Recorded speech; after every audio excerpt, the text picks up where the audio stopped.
we can keep this conversation going while it happens. But yeah, I actually do play Wild Rift pretty regularly. And that's I felt bad playing with the people with Wild Rift. Like it's like playing against toddlers. I was like, oh my god. You know what? I'm gonna be honest with you. Wild Rift is the type of game where, like, for instance, that was the first time that I had played the new ARAM mode. And then what they did was they saw it was a success over there. Now I won't play regular ARAM anymore. So I'll just play whatever that. What?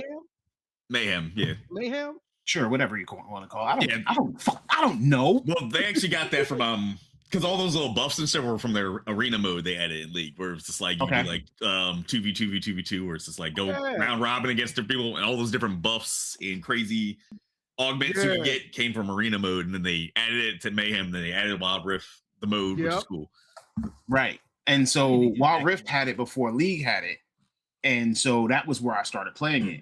And then they added, like, in Wild Rift, they have like Spellbook ARAM and stuff like that. But I still, again, won't touch regular like Rift. Like, I will not go on the regular Rift in League. I don't know. What's about it. Why is that? I don't blame you. Why is that? Like, what turns you away from normal Rift?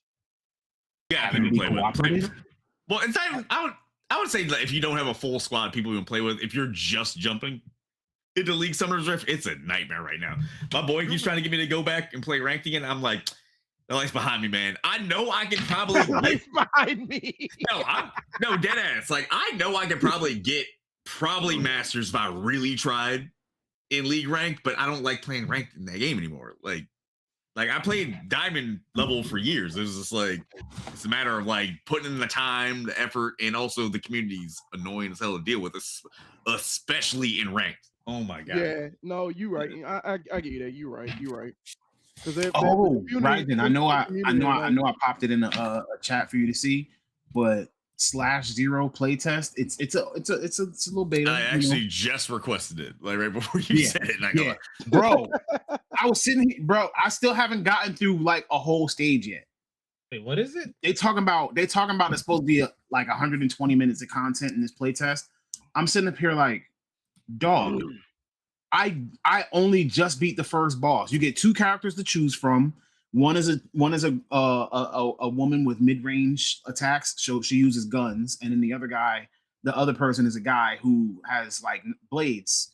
And I started out with the guns with the mid-range or whatever, but like there's these little hoe ass robots, right? That fly. And so when you jump, right? So the robots will be up here and they start charging up a little something and they shoot it at you, right? But when you jump to get on their level to hit them, they fly up higher. And I wasn't able to like aim higher to shoot them. So it was really kind of burning my biscuits. Cause every time, like if I jumped and I got to their level, they would fly up higher. So if I hit that double jump in the middle of a combo, they would fly up even higher to like they'll fly up to the point where they're outside of the screen. And now you got charge shots just randomly entering the screen. Right. Yeah. They'll come back down, but that annoyed me a little bit because her air combo is bang, bang, bang, bang, bang straight. Then she'll shoot one up and one down. So could you catch them as they come down? Like, could you do your double jump as they're descending, like during their animation to catch them? You should request the play test, and see for yourself if that's a possibility. I don't want to ruin it or anything for anybody, but just know that the first boss, and this is why I said Raijin specifically would like it, because the first boss that I ran into, I guess it was a tutorial boss. Either way, it felt nigh impossible to beat. As soon as I get that confirmation, I'll play it out. It also reminds me there, because there's a Blaze Blue one that came out like 2 years ago, like similar. It looks similar, like maybe like a Blaze Blue like roguelike. Yeah, Entropy Effect. Yeah, that's what. Oh yeah, that shit is great. It's on Game Pass. Gotta get me on that Game Pass. So anyway, just to everybody in the audience, welcome.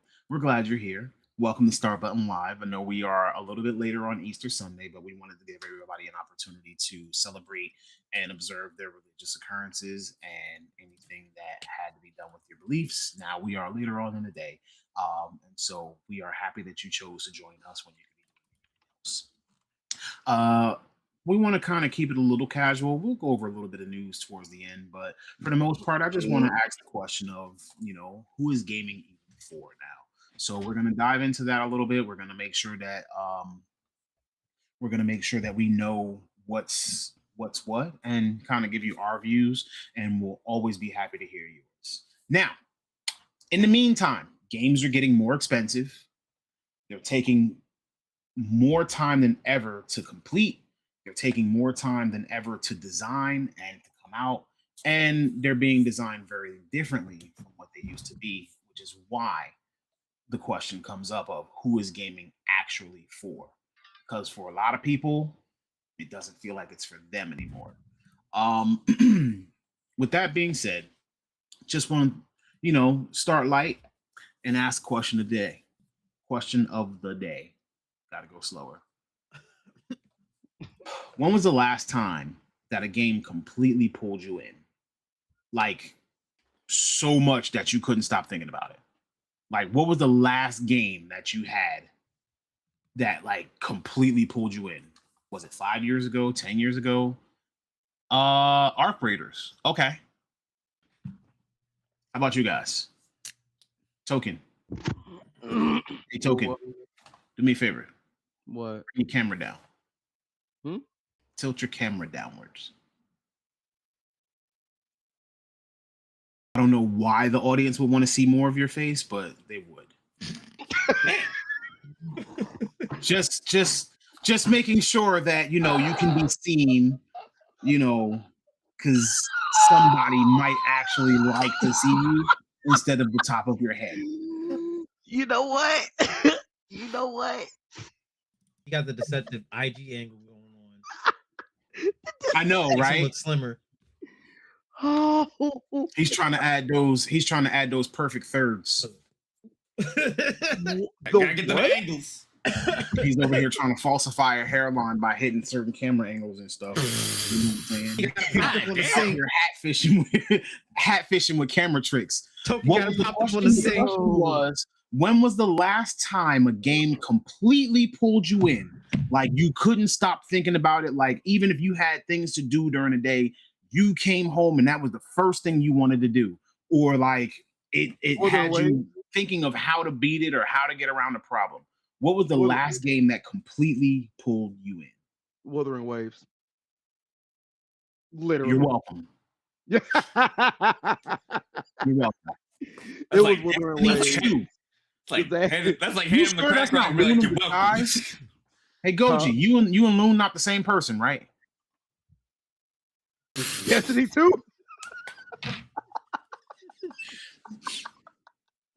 That's a lot.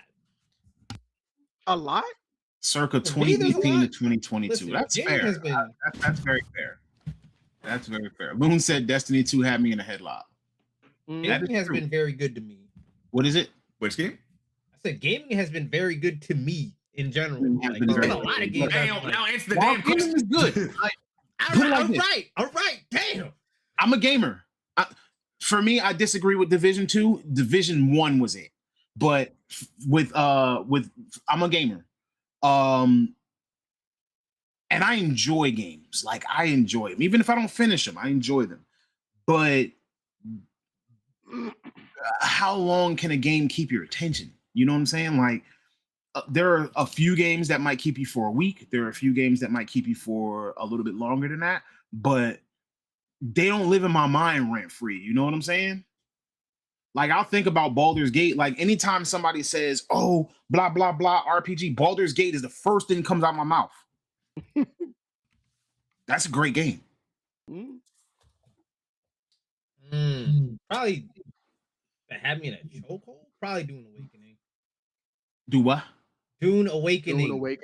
Dune Awakening. Yeah. For Ryzen, I would imagine that it's Mega Man Legend. I'm not for a chokehold for non The Mega Man MMO. Legends 3? No, for non MMO in a chokehold. That was a joke. Yeah, probably like Elden Ring for a non MMO, and then like MMO, obviously World of Warcraft because I played too goddamn much of that game. Like, Yeah. like I think on one character I have playtime a year in World of Warcraft. Jesus. A year of playtime is crazy. On one That's- character, and then other characters I have 6, 7, 8, 9 months playtime. Not just like, oh, like I played it over the course of like 8 months. No, there's a year of log-in time on one character I have on World of Warcraft. And it's funny because that character wasn't the original character that was like your main. No, that's my rogue. That's my very first main.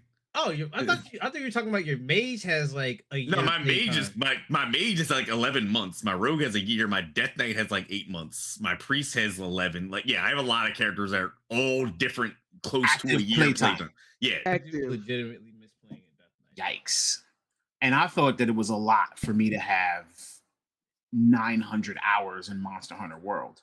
no, that's why people say like you'll put a lot of time against for it. It's like I can't do that again, man.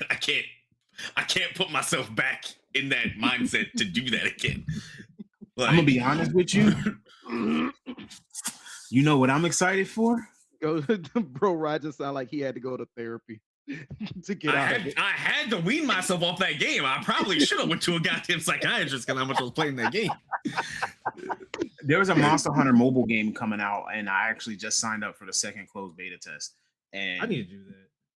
you should do that like quickly because they are the closed beta applications are up now. And obviously the test is going to be towards the end of this month. And again, it's mobile, but it's not like how the other one was set up where you just kind of you see your hunter and you're standing across from a monster and you're just kind of doing whatever. No, this literally has like an open world. You gather materials. It's legit a Monster Hunter game. But mobile. Yes. That's crazy. Yes. Multiplayer, mobile, guilds, all of that. Like it even has, and you know, y'all gonna shoot me for this, but it even has a little bit of a gotcha system. You know. I knew it But- had to be something. No, but the gotcha system is for like support characters, like completely unnecessary. But your support characters, so you create your own character, right? Mhm. But then you have support characters which have specializations and special abilities. Mhm. And I don't even know if I'm supposed to be talking about this right now because I don't remember if I'm under NDA or not. But How Either about way. we not? sign up for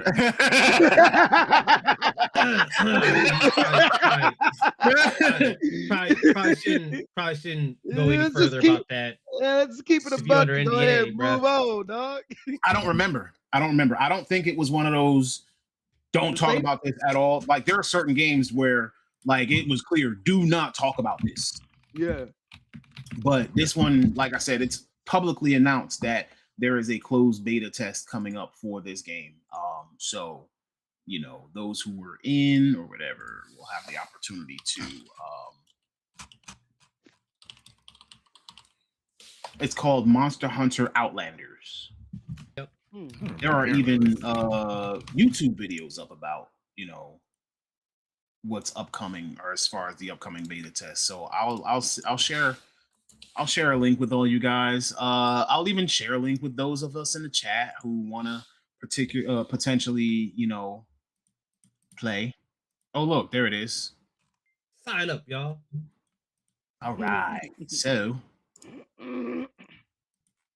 anyway, so that's Monster Hunter Outlanders. Now, what game was it you said? Dune Awakening. Why Dune Awakening, Hustle?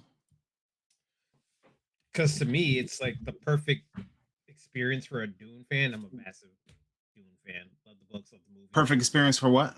For a Dune fan. Okay. It really does immerse you in that world. But like, I'm not very familiar with Dune. With Doom. So if you like, I would say if you like sci-fi, you should probably give the easiest. I think the easiest way for a lot of people is just to watch the movies with Timothy Chalamet and Zendaya. because they're very close to the books. There are some things that they changed, especially in part 2, but it's as close to the books as you can get without it feeling like awkward. Like I like the David Lynch film, but it's not particularly a good Dune film. Listen, they try to cram 3 books into one goddamn movie. All right, I was waiting for you. Not a good way to do it. I was waiting for you to go ahead and call out the elephant in the room with that one. Like, I give David Lynch props, but he tried to cram way too much into a single movie. I only give him props for the fact that he attempted that in the first place. But it's still better. It's still better than the original concept of Alejandro Jodorowsky that was supposed to direct the original movie. And listen, there's gonna be some crazy shit in there because apparently Salvador Dali, the painter, the famous painter, I don't know if anybody knows art wise, Salvador Dali is, but the guy with the weird mustache, he was supposed to play the emperor in that, and he explicitly demanded that he have a gold toilet to shit in on set. I swear to you, can look this up. This is real. Was this supposed to be that is not in the books, by the way, either. No. Was it supposed to get air time, or was that just a personal preference of his? That was a demand of his. That was his demand. His demand was to have that. A gold toilet to shit in. Yes. I mean, they could have gold plated a toilet. Just saying. He also wanted to sit on a throne of giraffes. All right, never mind. Get the fuck. Yeah. It was gonna get really weird and really awkward. But yes, if you're interested in sci-fi, go watch the Dune movies with Timothée Chalamet and Zendaya. Those are really great. Third one's coming out. And if you are now, after watching those, if you're like wanting to experience Dune, go play Dune Awakening. It has a great story. I'm not gonna watch the Timothée Chalamet movie because the film is dead. Yeah, Mario Galaxy killed it, apparently. Wait, what? Wait, what? Remember all the stupid ass reviews we were commenting on? Oh yeah. I don't know what y'all expecting out of a Mario movie. I'm gonna be so for real, bro. Wait, hold on. Well, that wasn't quite it. I was actually making fun of what Timothée Chalamet said about ballet and opera. Oh, was he really wrong though? Wait, what did he say about ballet and opera? Come on now. He said paraphrasing, but he said he kind of challenged people, saying like, "Name your favorite ballet, name your favorite opera. When's the last time you went to the opera? When's the last time you went to the ballet?" Yeah. Carmen. When was that? Yeah, that's a good one. Nutcracker. When? Yeah, but besides the big ones, but like, when was the last time you went to that ballet? My favorite. But his point was true. It's like people don't talk about the ballet and opera, like not because they're bad art forms. It's just like his point. He had a point. Yeah. The problem isn't the point. The problem is he said it. Yeah. You know what I'm saying? Like sure. Some things are better. Some things are better. Movies gross more money than the ballet and opera. Opera tickets and ballet tickets are massively more expensive than movie tickets. I was getting ready to say, like, historically speaking, ballet and opera has always been kind of elitist. Well, it's fine art. It's considered fine art, just like going to the orchestra. Expensive. Who goes to the orchestra nowadays? But that doesn't necessarily mean that the orchestra is dead. I would. My last orchestra I went to was Distant Worlds. But I'm just saying, like, who goes to the orchestra? Like, you'll see more people go to the orchestra, or not go to the orchestra. You'll see more people go to a hip hop concert or a rock concert than you'll see go to the orchestra. It doesn't mean it's a dead art because it's necessary as the foundation of what we have going on. Classical music is literally the foundation of new music to me. But we're not here to talk about music. We're here to talk about games. But I will say this: without the orchestra, a lot of these we games would not have that fire ass soundtrack we got in Expedition 33. Thank you. Or in Final Fantasy, let's that too. Or let's be honest, we wouldn't have. I just want to go off if the orchestra never existed. We wouldn't have that fire soundtrack from AOT. I was gonna say, if we didn't have orchestral music inspirations, we wouldn't have Disney the way we know it. Oh yeah, you're right. You If right. we Yeah. didn't have ballet, then I Mhm. promise you we wouldn't have the fight choreographies that we have in games and movies. Ooh, facts. Yeah. Facts. I mean, let's be real. Disney Timothy is basically. Chalamet's mother and grandmother were both prima ballerinas. So it's not like he's just talking out his ass. He came up in knows. this. yeah, he knows what he's talking What he's about. talking Like, about. Mhm. Yeah, what I'm saying is he came up in this. His Mhm. sister is still involved in the New York City ballet, as far as I understand. Like he came up in this. Oh yeah, I forgot he's from New York. Yeah. So like it's not that the fact of the matter is that your entire life, your entire career came up off of this, and you're still saying things like this. And that can be seen as disrespectful to those who are literally blistering their feet and killing their voices and killing their throats in order to like blaze through an extremely difficult path, you know what I'm saying, for the love of fine art. Love of the game. Which, by the way, I love fine art. Went to art school, so obviously I had to have some bit of love for fine art. But fine art it's very gatekeepy. It gatekeeps It is. people But so out are of it movies. that don't have the money to be invested in that sort of thing. So I But- get what he's saying. But I my mean, argument that's is where the so are movies. fine arts come from. Fine. You know what? I said my argument is so are movies. How? Movies are easier to get into. Are they? Cheaper. Yes, for Okay, us. a movie ticket's cheaper than a But- ballet ticket. But it's probably I imagine it's probably easier to become a ballerina than to become a movie star. Mm.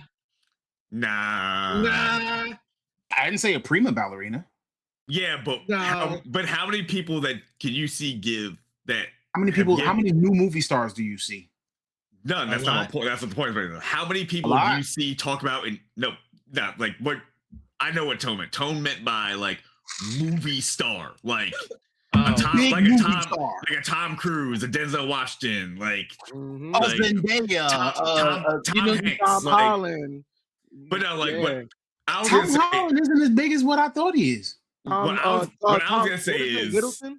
Is it Hiddleston? Tom Hiddleston, that Loki. Hiddleston. My bad. No, what I Hiddleston. was gonna say is that like, how many people do we see? And now, granted, I'm not an actor, I'm not a producer, I'm not an executive in Hollywood, but there are some people we see where it's just like, damn, you really hammed up and phoned in this performance because I feel like you could have did better. That are still making millions of dollars.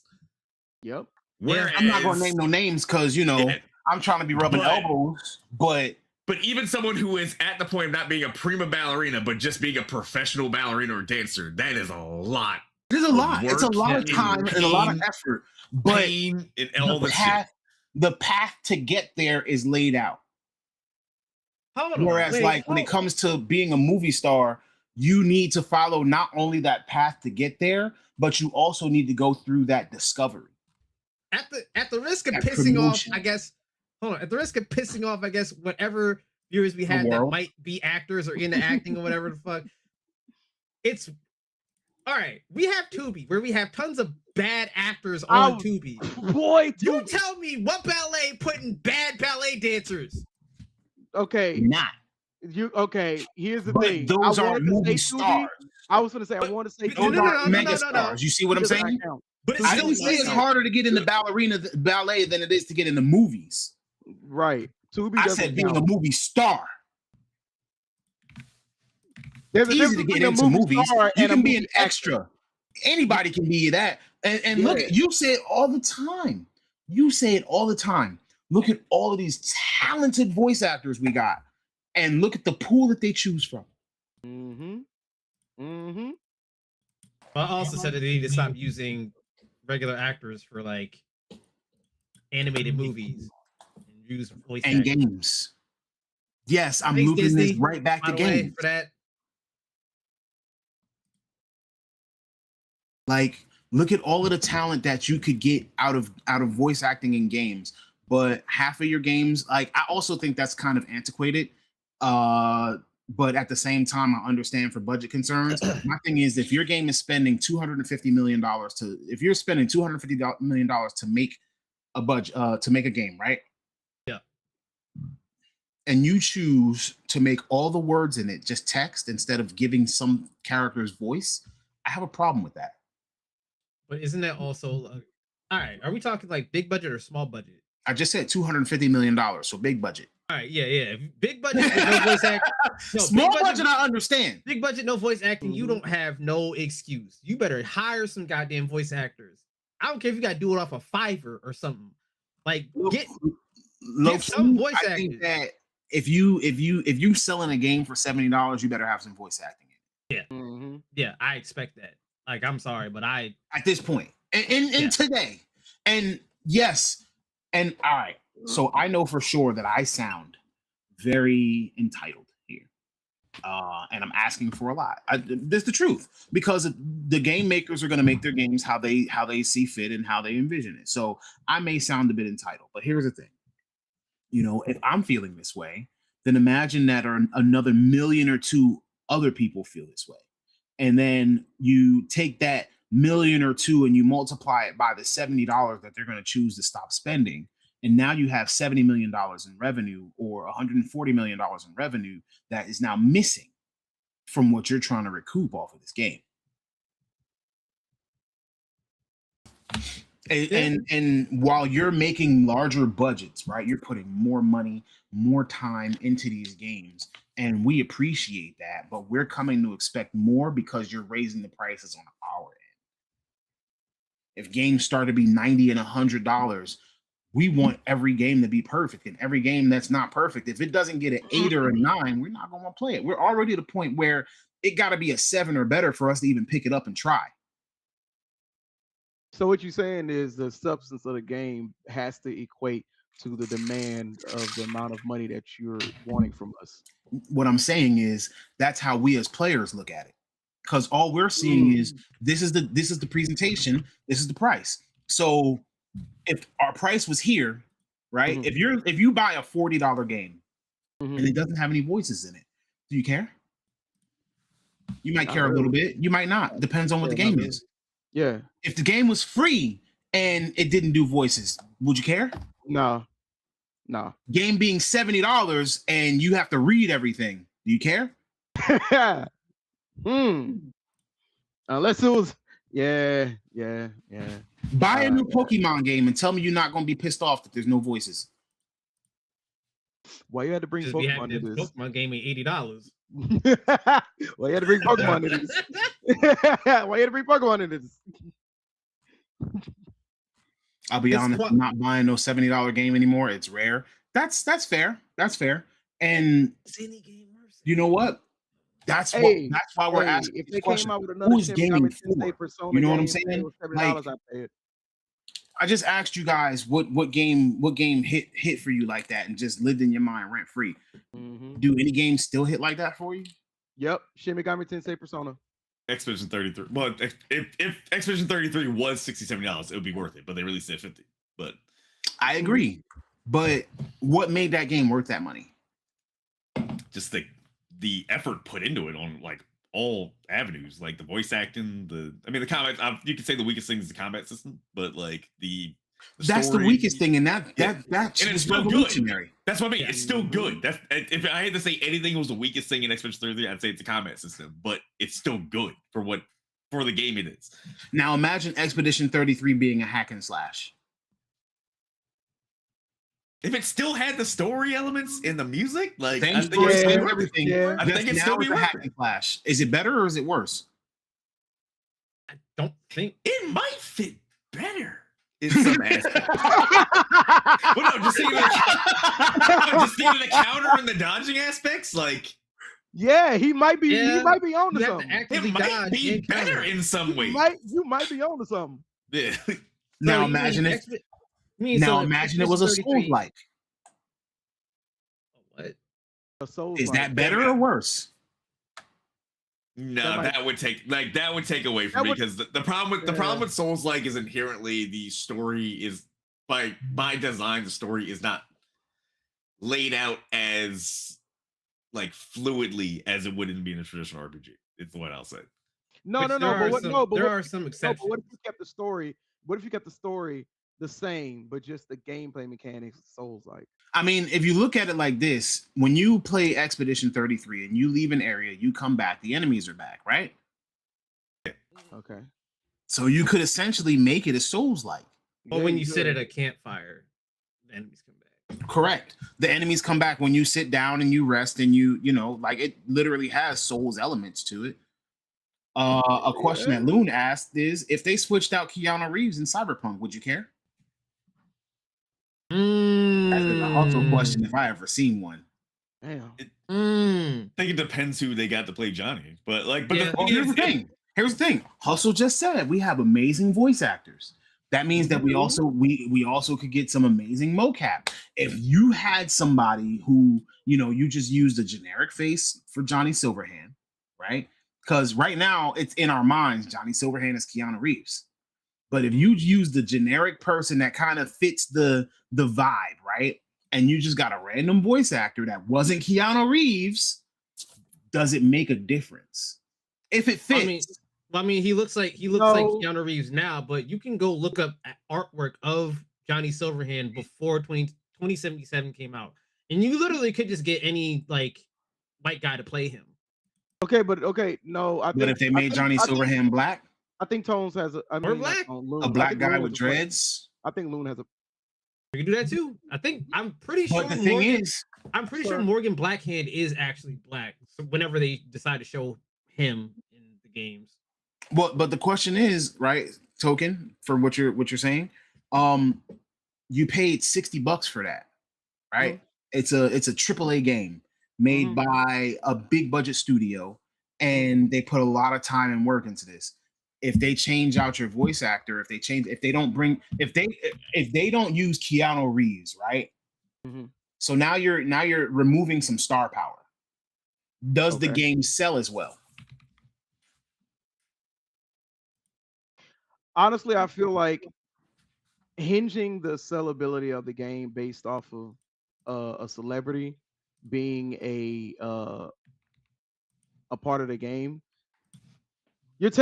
honestly, I feel like you're taking away from the substance of the game itself and just hinging more of the importance on the celebrity aspect of it.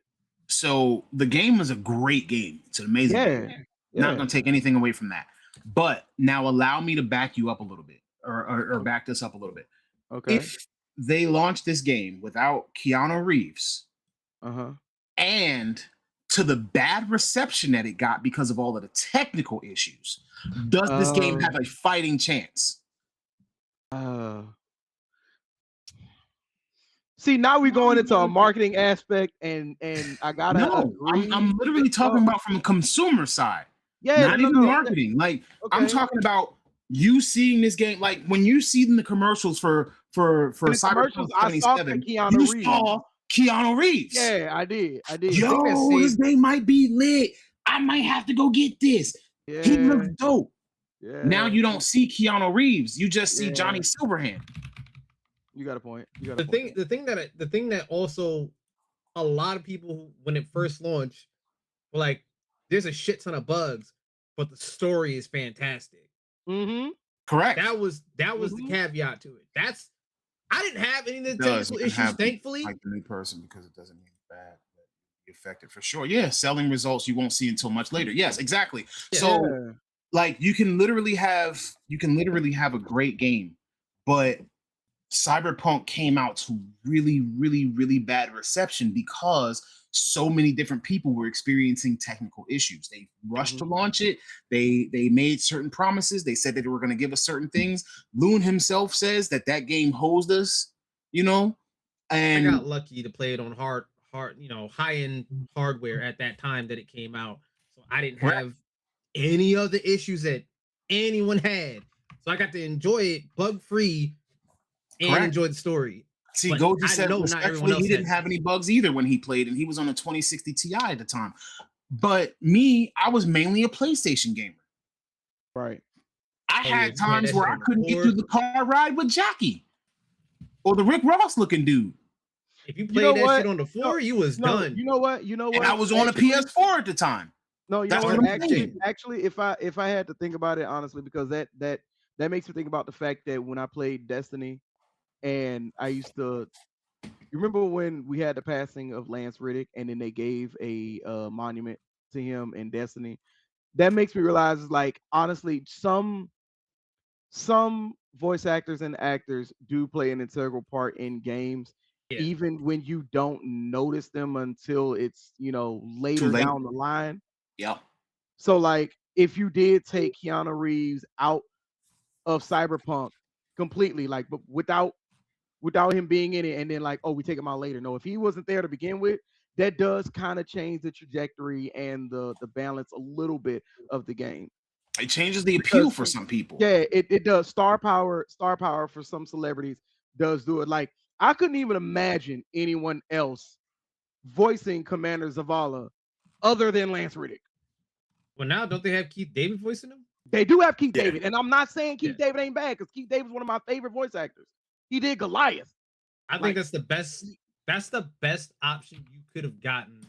afterwards. Two voice Zavala. Yeah, If Tony Todd hadn't died, It- if Tony Todd hadn't passed away, that would be my next choice for Zavala. You know that you just named 3 people that I actually recognize by name. All celebrities. all of them. They're All iconic. of 'em. Like Yeah, they're iconic, bro. you cannot. Yeah. There's no way. Not only But can you get a stranger to do it? not only okay, yes, because not only can you identify them by voice, you can identify them by face. Lance Riddick, Those are stars. That's what I'm saying. Yeah. Hmm. So without the Oh. budget, But the do thing is, these games hold up? I will give a caveat to Keith David. He has been voice acting for decades. Absolutely. Yeah, yeah, Absolutely. But what I'm saying is he's still a star now. Like, you can see Keith David in a movie and automatically know it's Keith David. You can hear Keith David in Rick and Morty and know that's Keith David. Like, Keith David. I ain't gonna lie. It's hard for me to imagine anyone else voice acting Spawn other than him. You right. That's why they brought him back from Mortal Right. Kombat. Yeah, You like right. I You can't right. imagine. Like It's I like like Michael saying Jai that White. you can like But you I like just- other Jokers besides Mark Hamill. I do. Mhm. They Underrated. work. John DiMaggio. Yeah, They work, but usually the stars are the ones that do.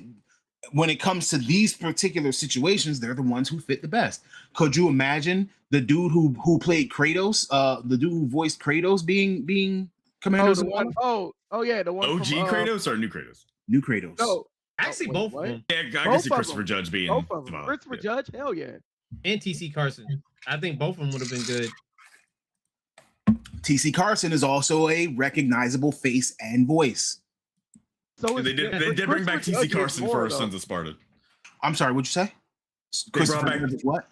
Christopher Judge is very noticeable. Yeah, but where do you know Christopher Judge from? Stargate. Stargate. What else? Mainly Stargate. Mainly Yeah, Stargate. mainly That's where he Stargate. got. That's where he got his Hey, name. it That's was what the I'm saying. longest, and it was the And longest. Stargate was voice. gone for a while. You know what I'm saying? Like, yeah, he was in Stargate. He was, you know what I mean? Like TC Yeah, Carson he was one yeah, he was in like all living three of them. single or Stargate whatever. Like, he SG-1, was gone for a Stargate while. But Atlantis, like, he Stargate did, Universe. like, I think TC Carson did other things in the industry in the meantime, whereas Christopher Judge mainly is known for Stargate. Yeah, yeah, yeah. Either way, Goji said anyone can be replaced. I'd rather they have replaced Lance with someone lesser known, but that's just me. Yeah, I like to see fair. when That's I like fair. to see when new voice actors get a chance to shine. Like I think I was talking about last week, the woman who voices Grace in Resident Requiem, first voice acting role, killed it. Like Yeah. it's nice to get new talent in Correct. the pool. Because discovering new people kind of really feels good sometimes. You know what I'm saying? Like, yo, that person's fire. Like, and then that person obviously is going to get more work. You have more actor loyalty for productions you love, whether it's a known actor or not, which is also true. But like, for instance, Cyberpunk, that was their first video game. Whereas it had, tabletop games, and Cyberpunk has a history to it. So with Cyberpunk having said history, it makes sense that they wanted to bring that star power in order to kind of solidify that and push it forward. And I think that gave, even through the technical issues they had, that gave that game the push it needed. Okay. So, and I know for a fact, Cyberpunk was a game that had hustle in a chokehold. You know what I'm saying? For the longest of times, like we couldn't have a conversation. Yo, Cyberpunk, like if Hustle gets a new computer, the first thing he's installing is Cyberpunk because it's the first game that's going to come to his mind. It's probably on his PC now. It is. Matter of fact, that's probably how that's probably how he stress tests his PC. Hold on, let me double check to see if it's on mine. No, Cyberpunk is literally a great benchmark game for your PC. If you want to see how well your PC handles, go play Cyberpunk. Told you. Go install Cyberpunk on it. Also, it's one of the best games ever made. So, like, that's also yeah, exactly. Like, I'm still listening. Go to bed. Cyberpunk basically changed first-person RPGs for me. I can't play anything that plays less than Cyberpunk does. I am willing to go back and try Starfield again though with the big ass update that they just put out for it. So I'm going to reinstall that and play it and give it a shot. So I mean, and like I said, I wasn't judging you for saying that you weren't going to play Starfield when it first came out. You know what I'm saying? I was just saying, hey, I'm going to give it a chance. It's on Game Pass. I'm not making any investment. You know what I'm saying? Game was cool. I got to a point where things happened in Starfield that I didn't want to expose that, like, I mean, at this point, if you don't know, you don't know. But, I didn't want to expose that, I got to the point where I got powers and, blah, blah, and I got to do abilities. And now all of a sudden it's what's the 11 game? Dragon something or another. Skyrim. There you go. Skyrim. I'm not gonna lie. I'm annoyed. I had started a new playthrough of Starfield like 2 months ago, and then they said, "Oh, we're doing a big overhaul patch because of PS5." I literally just stopped playing. I was like, I might as well wait and start another new game when the big update comes out. I was like, literally, I don't know why I was really. I was like, let me actually give Starfield a proper chance because I got it for free with when I bought a CPU. And I played. And I was like, on Game Pass. And I was like, I didn't make any investment except the monthly fee I pay for Game Pass, and I might as well use that for something. Right. That's how I got Expedition 33. I'm gonna buy it though. I will say it does have the most extensive shipbuilding component to like any game. It's like that Kerbal Space Program in like a couple other random games that are as deeply like detailed for building like spaceships. And I love that No Man's Sky basically added that in too. I just need them to continuously put out more and more parts to build more and more ships. That's my only issue right now is that there aren't enough parts, I think, in No Man's Sky. But this is something that they never. If it's new, then give them time. They never thought to do in the first place. That was never promised to us to make your own multi-crew ship. They just added that in one day. It was like, all right, here you go. Like I'm happy that they finally gave Starfield players space exploration. Yeah, finally. Yeah, it's next month. It's whenever the PS5 launch Starfield. Yeah, but that's what I'm saying. Like Starfield was missing that element of space exploration. I want to be able to get into random dogfights in space, even if you don't give me planets where like there's a whole bunch of stuff happening. Let me explore space a little bit. Give me something. Give me something. Yeah. That's Tuesday, actually. Didn't realize. And I'm Tuesday? Yeah. And I'm not sure. And I don't think they confirmed it, but it looks like they've removed all the loading screens out the ship now. From the gameplay I've seen, it looks like there's no more loading screens in the ship. So you can seamlessly move through different parts of the ship with no loading screen. That's what it looks like to me, unless I'm wrong. That's how it should be, because it was stupid going like, lower deck, upper deck, go to the ladder, load screen. Like, load screen. It's like, come on now. They load screen you low key. They load screen you landing on a planet, taking off from a planet, blah, blah, blah. That's but that makes it require. But again, when you do stuff like that, that means that you have to hard require an SSD. You have to hard require not just an SSD, but an M.2. Yeah, because all of that has to be rendering in the background because you no longer have a loading screen. Correct. So that you have to have those write speeds. It just pissed me off because it's like, dude, y'all are a newer game on a newer hardware, newer system. and y'all do less than Star Citizen does. That's what disappointed the shit out of me. Well, that game's still in come out. Hey, What was the last time I Again, played it's it? probably more Star ambitious Citizen better load better than Starfield because how much goddamn money has gone into that game. That is true. Every Yeah, single person yeah. that has There's played no Star load Citizen screen. to this day. That's what I'm saying. How much money has Starfield like accrued from funding at this point? I mean, Star From Citizen- people. yeah. And we're How much, money still has, not. how much money has And we're Starfield still taken from not people at what a before coming out? version 0.5. I'm sorry, I got beef with Star Starfield. Citizen released fully yet? Star Citizen, sorry. There's been. I'm Is it sorry. official Bro, yet? it's not even Bro out. I said- don't even think it's that 0.5 version yet, man. Like, Let me come know on when now. it's 1.0, bro. Yeah. Bro said we better get GTA 6 before Star Citizen. Bro, you are gonna get GTA 6 before Star Citizen. but I mean, Yes. you That is can the play- you one can literally game play it where right where now. you can Like say, Raijin, do me a favor. Look, How long has Star Citizen been in development? I'm almost willing to bet it's more than 13 years. Star Citizen development started. Studio was founded in 2012. Pre-production of actually no, it did pre-produced before the founding. Pre-production of Star Citizen began in 2010. Good God. Somehow- 16 and some- years. and As of somehow early still- 26, Star Citizen has raised over $1 billion in crowdfunding and investment. So now we're pushing. Now we're pushing GTA 6 money from the crowd, Hold Oh on, hold my on. God. And still no loading screens.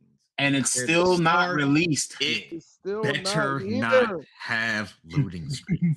All I'm saying is, I feel like Wait. I feel like I would while just finally having- crash hold out on, hold on, for hold on. waiting 16 years for a game and over What $1 billion I'm saying is- later. Boy, What I'm I saying better- is, how I is better it? see Keanu Reeves. in What I'm Star saying Citizen. is, how is it a single player game has a fuck ton of loading screens, but a multiplayer game allows me to seamlessly walk around through my ship, go to planet without a single fucking load screen? Because the That's creation what I'm $1 mad about. Hey, And the 16 creation, years worth of work.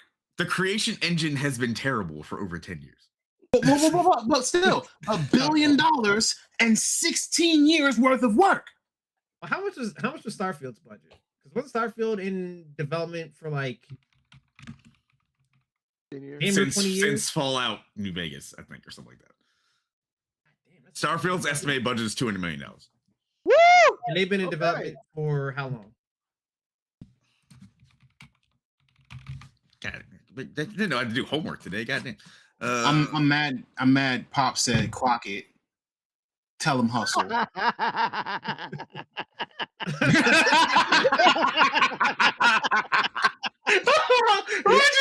I'm saying. Starfield's development began in 2015. 2015. 2015. Okay, 11 They years. had the ideas for it years ago, but they didn't start Yeah. production until 2015. Okay. That's still 5 years less. Mm-hmm. It is. I give you that. Using an existing engine. Yeah, it came I out still- 2023. So it took them 8 years. Even older. But That's I the thing. still, The I engine on still Star think Star Citizen is Citizen- even older than the creation engine. I still say Star Citizen better have some. Didn't they change the engine already? Like, oh my god, No. he did not. He did not do He that in the did. chat. He did. He did not do that in the chat. Really? That's crazy. I did not know that there was an emoji for that. Now I have to go find the emoji. It's copy and paste. That's hilarious. And then-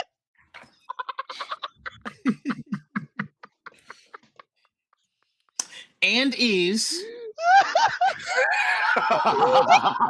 Oh, look, all I gotta say for Star Citizen, it's giving scam. giving. No. That's Ashes of Creation. That's the bigger scam. Yeah, that You game know what shut I'm down. talking about. At least they had the dignity to shut down. They had no choice. There was Oh. nothing in that game. Ooh. So anyway, A real game developer would never. all right, but all right. So just so that we kind of get on topic, because we've already been doing this for, I don't even know how long we've been doing this already. I don't even know how long we've been on air, but I know that we probably run way over on a question of the day. But all right, in case you're just tuning in, we're actually starting with how games are designed today, because more and more they don't feel like products built for players; they feel like they're built for engagement. And a lot of this information that we're using, or a lot of this stuff that we're talking about today, is basically, how hard a game impacts you, what games are designed for, what games have been, like what games are going to be designed for going forward. So right now we're at a point where battle passes, daily logins, seasonal content, games aren't just giving you something to play anymore. They're giving you an expected return to constantly. Like, they're giving you expected tasks, and people are logging on to their games not to play, but to complete daily quests. There are literally games that I log on just to complete daily quests and not actually enjoy the game. And once I get through my dailies, 5-10 minutes, like once the dailies are done, I'll close the game and just move on. You know what I'm saying? Even though there's more content for me to do, but I don't feel encouraged to do the content. I just feel encouraged to do my dailies and log off, because I've done my dailies, so this is just what I'm going to do. Then at the end of the month or whatever, you start with new rewards, so there's always something. I'm playing for rewards more than I'm playing to actually experience the game. So who are games being designed for? Are they really built for us to enjoy anymore? You know who they're being made for? Huh? You know who they're being made for? Who? Whales. Yeah. Yeah. Not wrong. Probably. Not wrong. Probably. We'll get into monetization in a moment. Do you feel that games are being designed to be fun, or just to keep you logging in? I would say indie games are being made for fun first, or at least just enjoyability for the most part. But it seems like AAA, unless it's a single player RPG, but even then, I could still say some single RPGs are trying to monetize. Like, even looking at, like, I know we're gonna get to it later, but like even the Assassin's Creed games have all this monetization stuff like that. And that's a single player RPG. Doesn't have any multiplayer elements, co-op, anything like that. But when you look at a game like, I go just immediately go to the extra, like Silk Song came out for $25. I need to know this story, bro. Silk Song came out for $25. Was the game of the year nominee. It's just made for the people that love Hollow Knight, but it broke every digital storefront. There's no monetization in like Silk Song at all. No. Okay. They said there's probably be DLC, but they're good with the DLC. It's probably gonna be free, or it's gonna be like $5-10. But Silk Song broke every digital storefront when it came out. Switch, Steam, Epic, Xbox, just because of how crazy people wanted that game. Because they knew people were going to play the game. They just let the game speak for itself for the most part, and they let their previous track record speak for the game. God damn, Hustle! I need this story, bro. Hustle. How much taxes do you owe? Like, because the IRS we got Hustle is forced to log in to pay his taxes in Doom. If you don't pay your taxes, you lose your house and everything. Oh, they removed that. They removed that. There's no. You don't pay attention. There's no more taxes in Dune anymore. Why were there taxes in the first place? Why do you? I think it was mainly to get people to log in. Yeah, to make people log in, and also keep people from just like constantly holding down a very desirable section to put their base down. Because if you don't have a way that like you have to actively engage with the game, someone can just build a bunch of shit, stay wherever they want to stay, and never log in. It is. Taxes in the game is like diabolically hilarious, though. No, that's like having to get gas in a video game. You know what? Right? You know what? Won't you have to get gas in GTA 6 when you go to gas? Yo, stop it. Yo, please don't manifest that in the world. Please don't. You know what happens if you're in the middle of a police chase and you got to stop for gas? That exists. Need for Speed Carbon did that. You had to at least drive through a gas station. Yeah, you had to drive through the gas station. Yeah. They already have that in if you do 5M. If you ever do 5M, Yeah, they already have a gas system in there where cars actually have to be refueled. You have to pay for the gas, fill up the tank, and all that stuff. While I get role playing, I don't want that level of realism in my games. I'm gonna be honest. So don't do 5M then. The same way that people don't want like some of these things and don't want their games to look too real. I do not want that level of realism. I already complain about current gas prices, which is why I do not drive a gas car.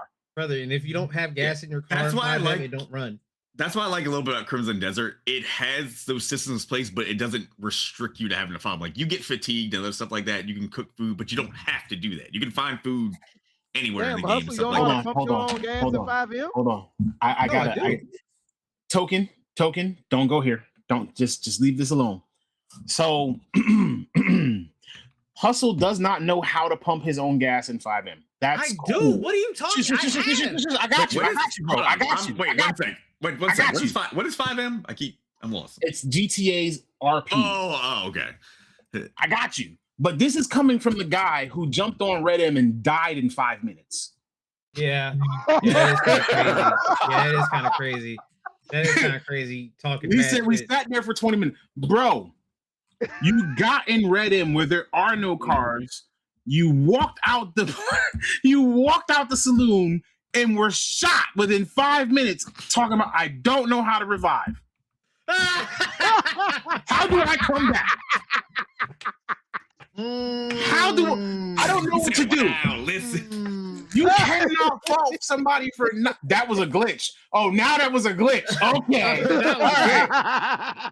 The first thing you wanted to do was walk out there like you had owned the place. Look at me. I'm Big Bad Todd. Bang bang. Like, and you got murked. Sir, cool out on him. I know I give him shit, but cool out on him. I don't see you pumping gas in 3 seconds. Oh, you didn't come here for this energy. You started this energy. You brought this energy, sir. I didn't come here for this energy. That was a wild ass day. Bro, what do y'all Man's got clap coming out the saloon. Just bang! What do y'all be going through in this game? Sorry. So, Brygen, back to what you were saying. I don't know what I was saying. No, I was saying games being made for whales, blah blah blah. Yes, games being made for whales. No, yeah, indie games seem to be the only ones that really designed for fun at the forefront. And I'm not gonna act like there's not any AAA games that aren't still fucking fun. Like Crimson Desert is still really fucking fun, but and other stuff like that. And we've had like Astrobot, and like we've had other AAA games that are designed like, hey, this is supposed to be a video game first, and then the Avenue stream second, like which is good.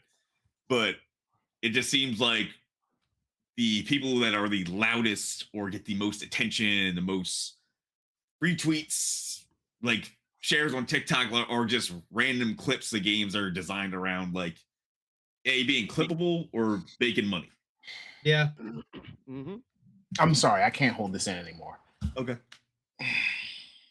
Token.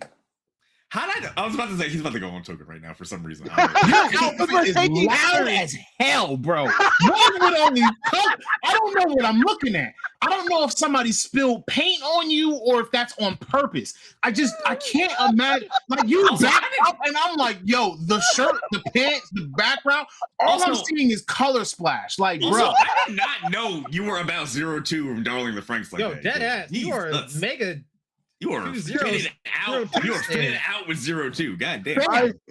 I love her, dog. I swear I love her, dude. Fam. Wait, look. You are literally dressed like an op right now. Like, what do you got? He's in a reverse Gooner shirt. She's in his computer. Literally. Oh my God. Man, bro, now he broke his camera, so now he's no longer, bro. I don't even got Major Kusanagi anywhere in my room like that. And that's my favorite anime girl. Bruh is like, yeah, you did break your camera, like you're frozen up right now. You really go, buddy. You really have to like disable his whole camera setting and turn it back on. Like I use my monitor. He and put that's up zero, how my he put camera up 0-2 goes on the through screen it. like it at Mega Man last week. Yeah, I know, right? He's like, ah! Alex is stuck Every on time you bring 0-2. Mega Man to the screen, Token is over there like, ah! He has a my Family Guy God. reaction. Like, bro came on here with a full, bruh. I don't know Still frozen. bruh. Anyway, while he works on doing whatever, he's actually probably better off like that. We're probably better off staring at a black screen than we are actually looking at that outfit because that's Hey, that's- crazy. But See, anyway, I'm just repping the MagFest. anyway, oh look, he's there back. you go. He's back. He did it. Hey, boy- look, Your boy missed you. she's not the only one. Okay. Ah! That was literally a Stewie reaction, though.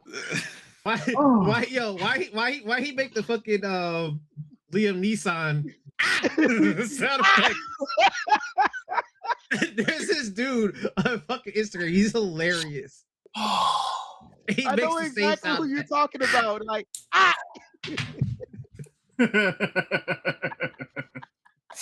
Okay. So when did finishing a game stop being a goal?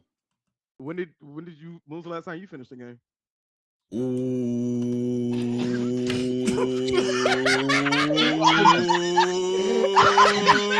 Okay. Let me find the game that I finished recently. Because I finished. Does it have to be a mobile game or does it have to be any game? Oh, I swear, like I was about to say it's gotta be a real game. All right, enjoy. Oh Go ahead. shit! Oh my god! Real game or mobile game? real game. Real game. Because mobile games are real games, but you know, we're not going to discriminate against gotchas. Because I finished Chaos Zero Why you Nightmare. ask that question? Just hold on. Let me find something real quick. Monster Hunter Rise. Monster Hunter World. I finished the playtest for the player who can't level up, even though that's only a playtest. Has there been any games in the past like 5 years? I mean, we all beat Peak together. Oh wait, True. True. I beat Peak. No.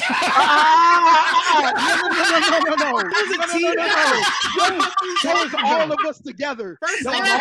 We all did beat Peak together because without y'all, I would not have gotten that far. But I just had to throw that in there since somebody wanted to shade me because we did that on live stream right on start button. But I catch it straight from that because we were I'm on the sorry. same team. I'm sorry. He did this. It's all on him. Blame him. Let's see. Me and Hustle beat Windblown. True. Oh, We got through Windblown. Like I could start naming it. Like don't play me like I don't play no fucking games, bro. Like don't play me like that, bro.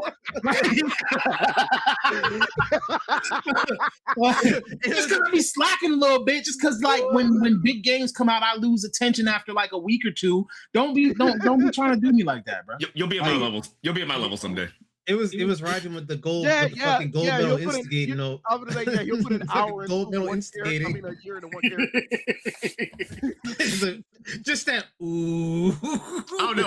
I just meant out of like Right, the you main, got it. But Token, the one that started this, like the only game he don't play is Wuthering I Waves. just meant out of the main crew here. I'm the one who Bro, only finished. play, probably I finishes play, the when's most the games. last time you played through a Call of Yeah. Duty storyline talking about the game good? Bro, you don't even buy the game. You literally just played a battle royale. Oh You shit! know, the last time I played through a Call of Duty campaign, Campaign, yeah, he said. Yeah. When the last time you bought a Call of Duty game for you to be able to play through the campaign, first and foremost? It was a couple months ago. I got pissed off with that whole fucking dream.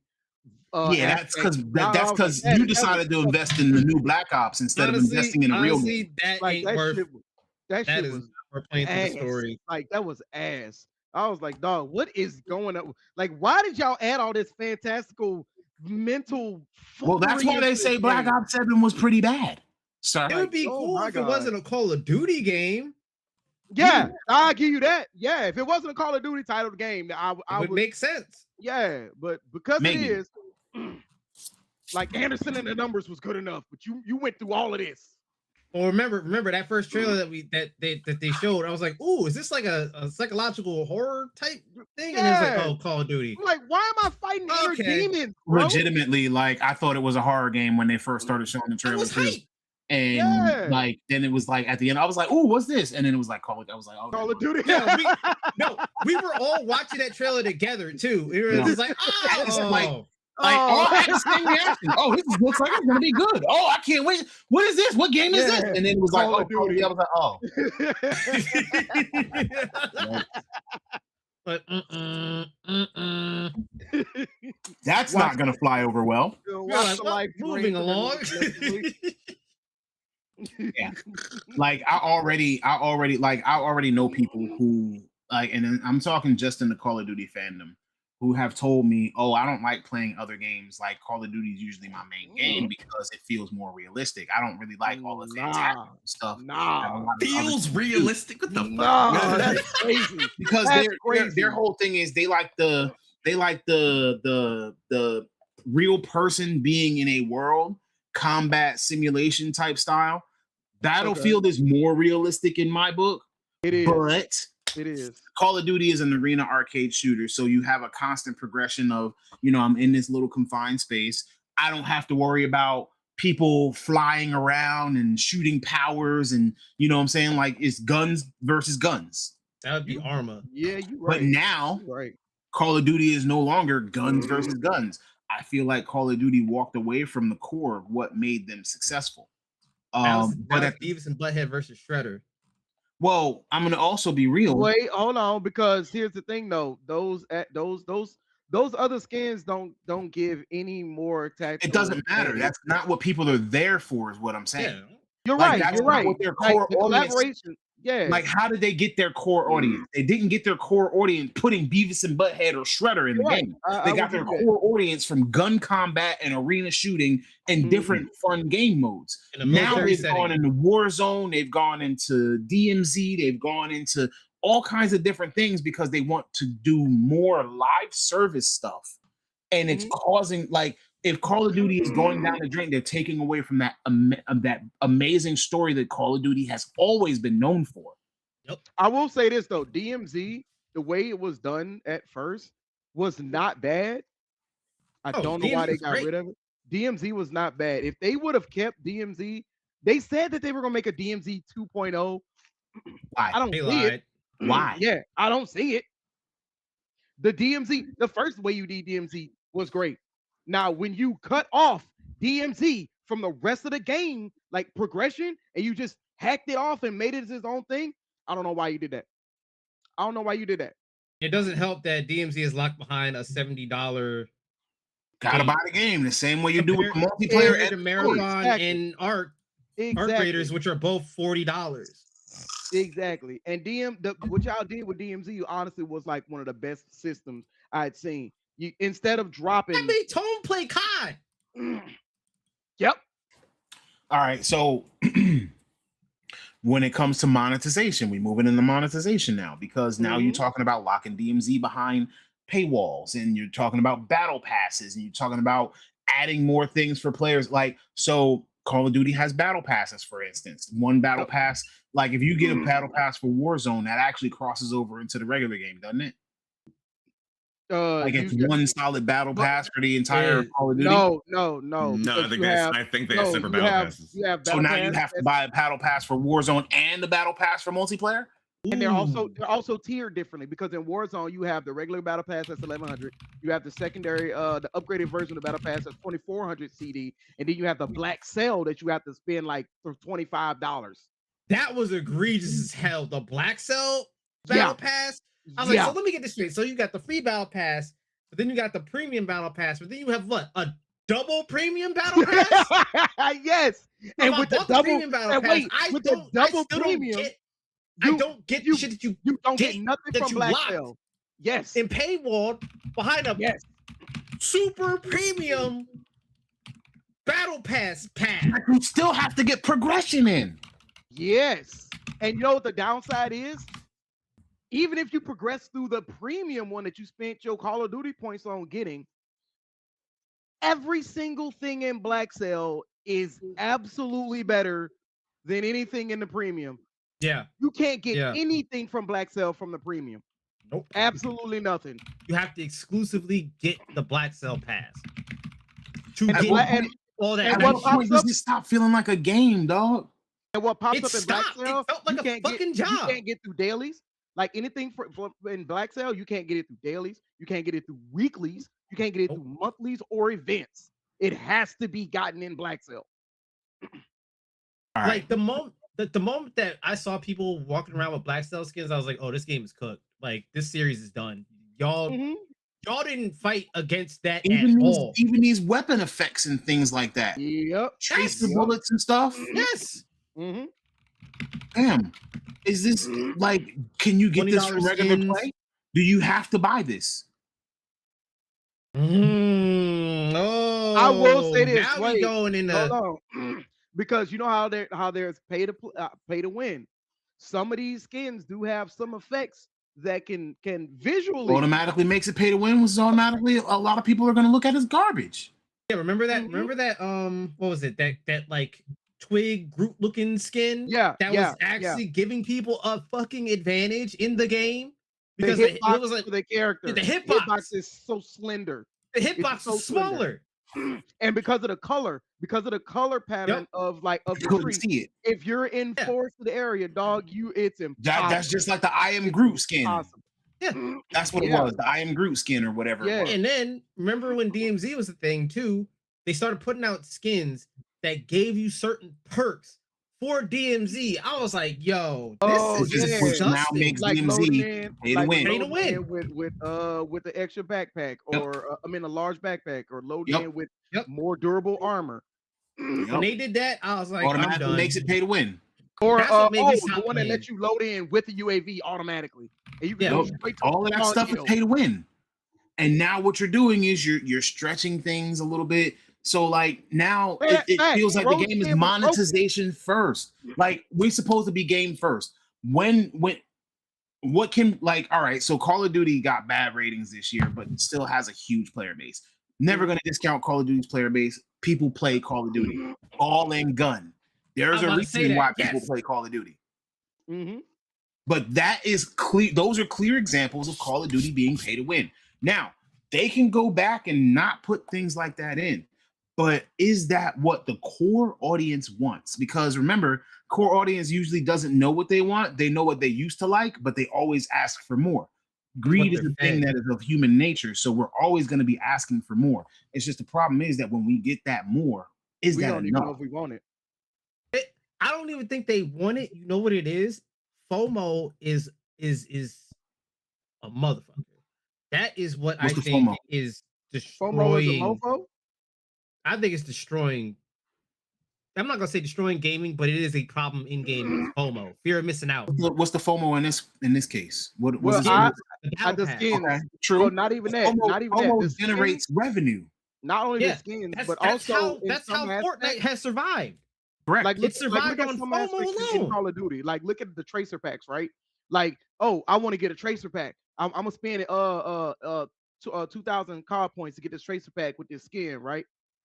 All right, so why is it every time I snipe somebody, they immediately know where I'm at? Oh, because you're shooting colorful rounds Yep, from your colorful position. bullets.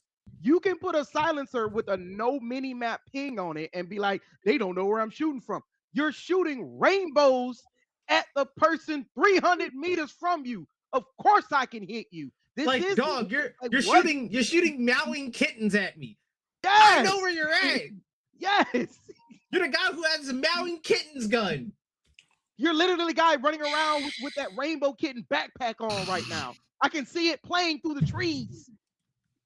Ain't there a little gun that's like a dragon now that shoots like Oh, Fire bullet. ice fire. yeah. Oh, there's It's like 3 different versions of what it. are we I think. what are we doing, y'all? I don't know. I seen one gun had a whole theme park on it, like literal theme park with a roller coaster. I was like, what? What the? Wait, there's what is there's this? a new one that's like a casino thing where like when you view it, it's like shooting up gold coins and shit. Or no, there's one that's like that has like exhaust tips from like a car and it's just and it's like And then there's Can a, you tell I who saw, still plays too much Call of Duty?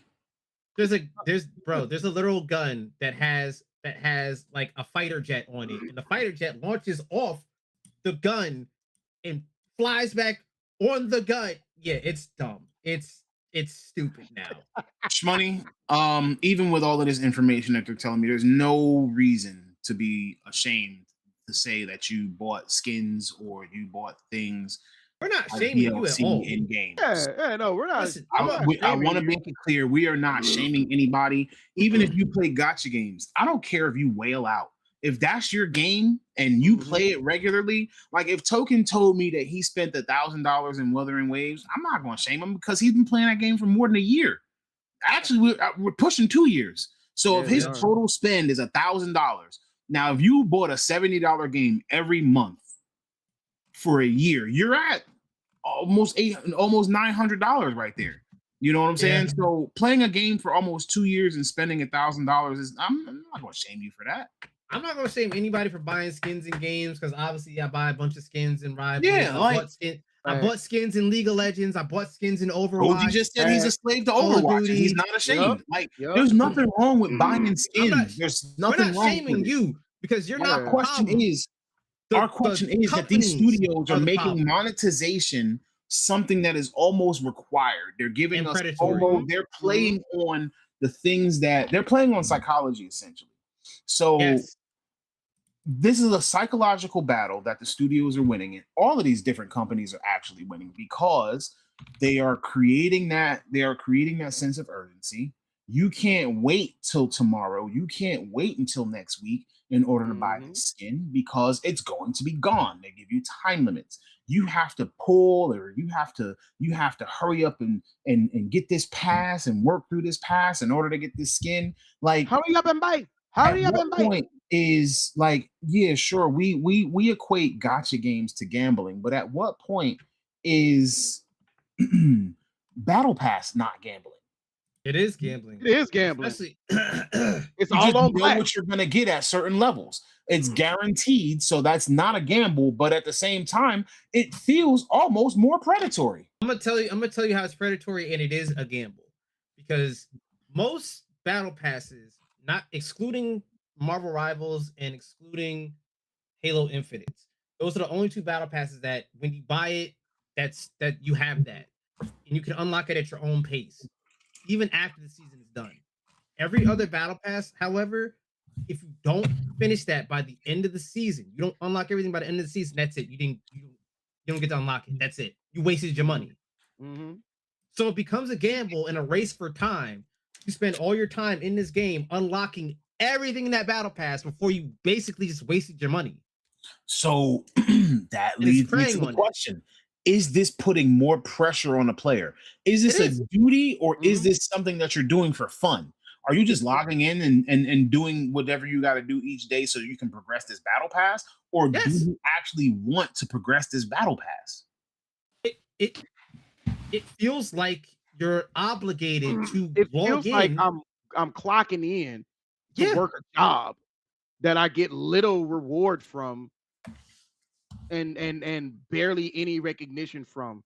Because as soon as I step onto the map with my brand new shiny new skin and somebody with a default skin murk me and I'm like, you know what? I don't feel like it was worth it. Okay. Now let me ask another question. Since E brought up one topic, and then we have another one here. So if games are being built around engagement and monetization, who are they actually for? Are these systems being built for like casual players, or are they built for high engagement players or high spending players? I want to honestly say that they're made for the higher tier players because the same way with Riot, like with League, the same way they base their daily functioning of the game based off of esports players. That's how it's going to trickle down into like the daily, daily playing for regular people. I don't think that League is a good example to use because League is and has always been free. And so that monetization and those skins That are keeps the lights on. huh? They can't. Yeah, they that's keep the lights literally on, yeah. all that's all that they have to spend for development. Like the little battle passes that they offer aren't even great battle passes, in my opinion. But like the skins and all of that stuff, that the skins is what progresses them. Like, Yeah. So was yeah, gonna say, I really don't consider League to be the Well, same. that in the characters, because you had to buy the character. Yeah, but You you buy the could character. literally play through the game and get all the characters, eventually. You know what I'm saying? Yeah, and then it's gonna now take a while. the It's gonna take a characters Well, they while. slowed it down now, if I remember. Yeah, they correctly. slowed it down a lot. From what Raijin said, they slowed down. It's slowed down. Like, you don't have to buy battle passes now at all. Like, I bought the last battle pass because I had a skin that I wanted from when the Demacia event started. Yeah, The start of the season. Demacia Rising? Yeah. Yeah. I wanted to get that Malphite skin and the Galio skin, but and the okay. Morgana skin. The Morgana's but fire though. Even if you at least take part in the free battle pass, it still helps you get the currency for unlocking characters a lot faster. So if like you get blue essence throughout the entire battle pass, even if you don't buy the battle pass, and that gives you enough to get like 3-4 characters if you get to like, I think it's level 60 is the top of each battle pass, but you can get that in like 2-3 weeks if you're really like playing like that. Mhm. But like, yeah, you don't have to spend money on skins. They at least alleviated the problem and sped it up a little bit when they first introduced battle pass and switched over to blue essence and did the whole my shop and everything like that. It was way slower, which for people like me that's been playing for since it 6 months came out. 6 months after it came out, Mhm. I have every character in the game. Like, I don't ever have to worry about that. And when a new character has that, I have so much just sitting Stacked up currency. blue I have like 240,000 blue essence just sitting in my account. Like, Can I get some? Like, bro, if I I could spent send it to that. people, I would. Bro, Like, yeah, like bro, I spent that in like probably 20 minutes when the Essence shop opened up and then all the chromas came out. I only buy the Yeah. chromas from like the skins I want. So like Draven, Misfortune, like Syndra, like I buy like only my key characters chroma skins. Otherwise, Now, just that's where they get it. That's where they get you at. They only allow the Emporium every so often. So like when you gotta grind the shit out this game to get blue essence and then save it up for not only the Emporium but everything else that you spend blue essence on. And it's like, bro, I don't have enough anymore. That kind of sucks for you now, doesn't it?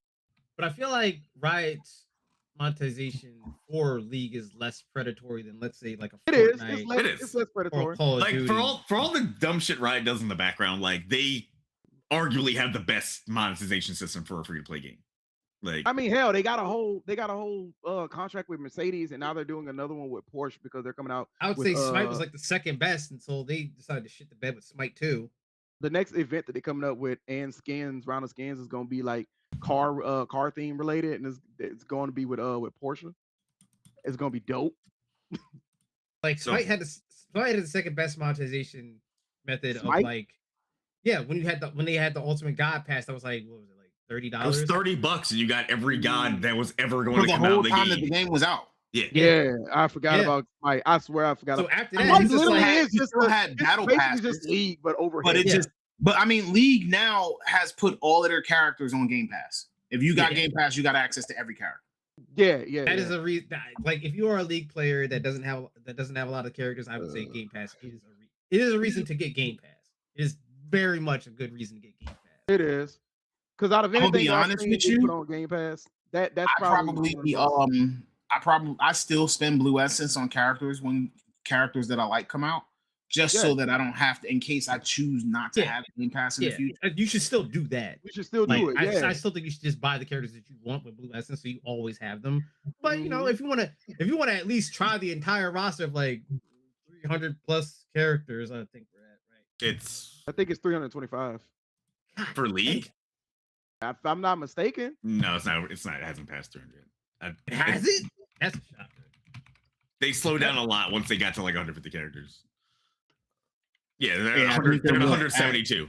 Yeah, I'm about to say they're at 178, but I was a little Okay, high. so almost Oh, 200 okay. characters. So yeah, they 172, were yeah. going ham back in like 2011, 2012. There were some months where you had 2-3 characters come out a month, like, and then they Mhm. slowed down a lot. And it was like they were like, oh, we need to let's ease it back a little bit. They had to slow it down. They had to slow it down because they didn't have enough lore for each of those damn characters coming out to be The hardest- substantiated within yeah. the damn world. So they had The to slow hardest down. thing And be I like, could yo, see- we gotta write this.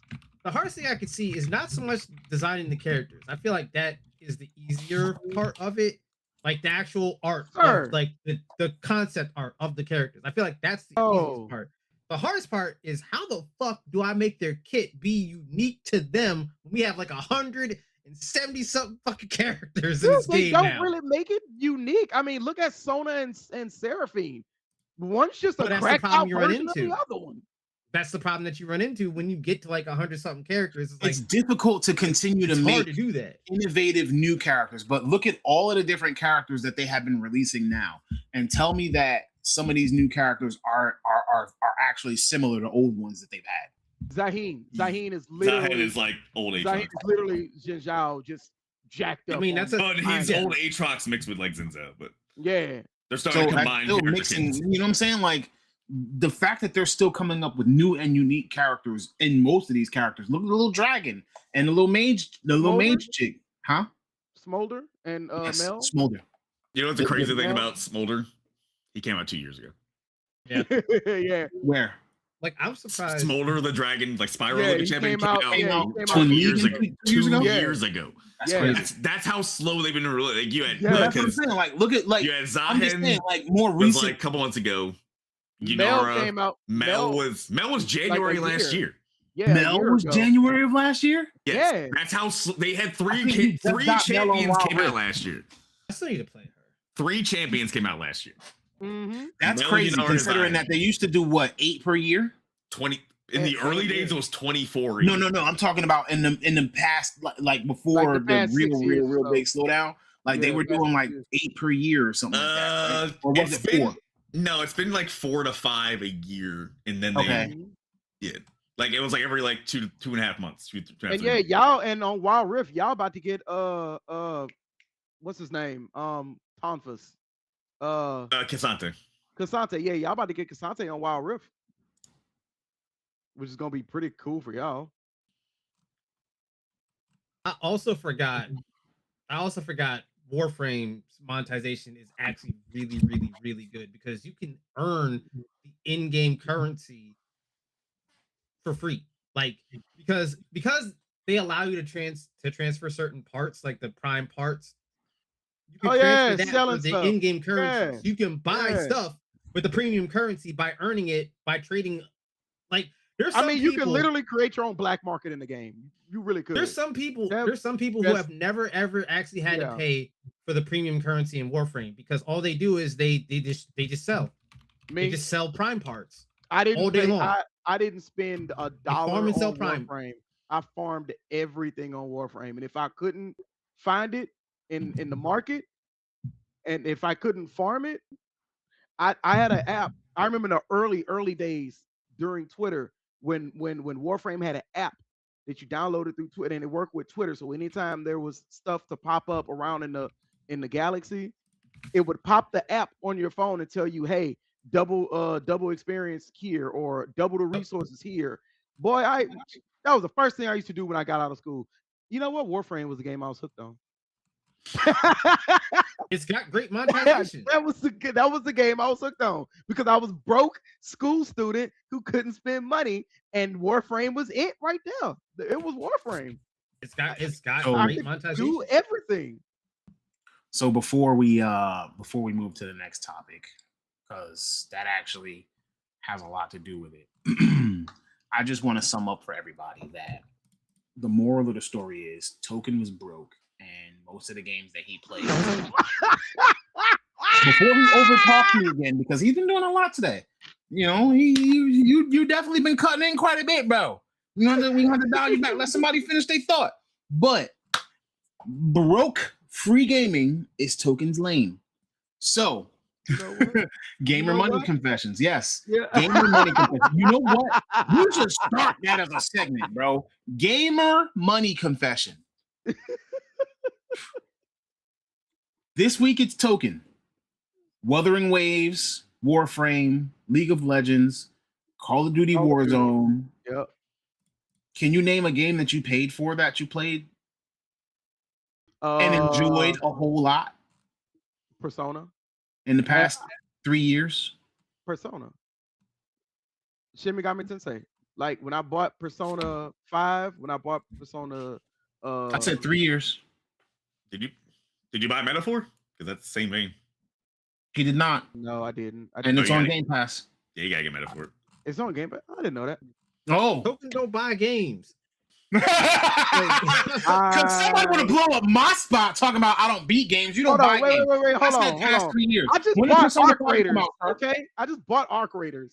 Oh my god, he her. paid for a game. Yeah, I didn't. I Wow. don't, yeah, I Oh, not bought- even for him. Yeah. That don't count. Yes, it does. I still pay for it. You Are you didn't buy playing it it? for yourself. Not for you. You didn't play Still it. pay for it. Token plays They free still games. got that money from me. Okay.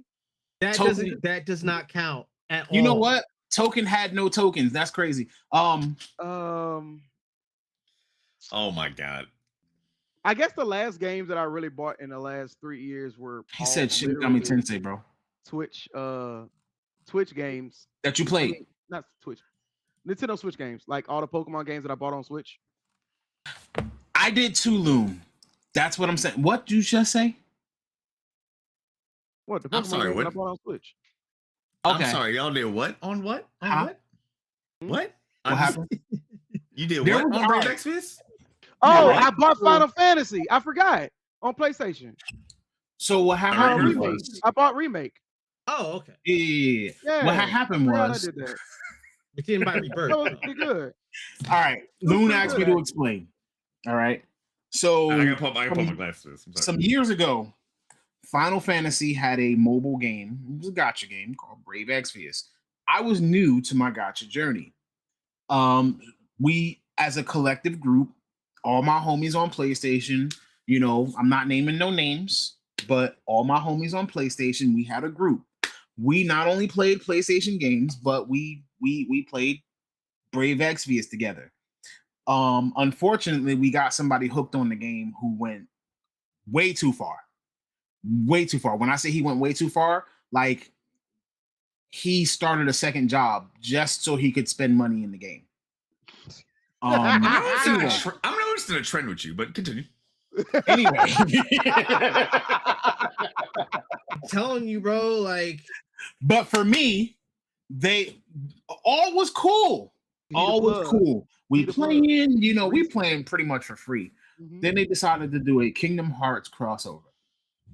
Kingdom Hearts 2 or 3 or something like that. No, it wasn't even Kingdom Hearts 3 because that's the last one that came out. So it was Kingdom Hearts. They put in Sora and Riku. And so we saved up all our currency, in-game currency. And we balled out.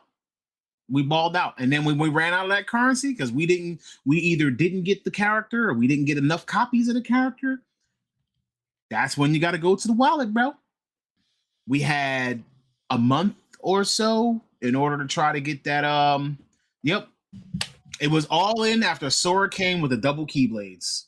You know what? I'm not gonna lie. I paid for Sora 2 as part of a character pack in Smash Bros. Ultimate that came with 4 other characters in Smash Bros. But again, I spent $30. again, that was Brave Exvius. That game has been dead for like 2 years now.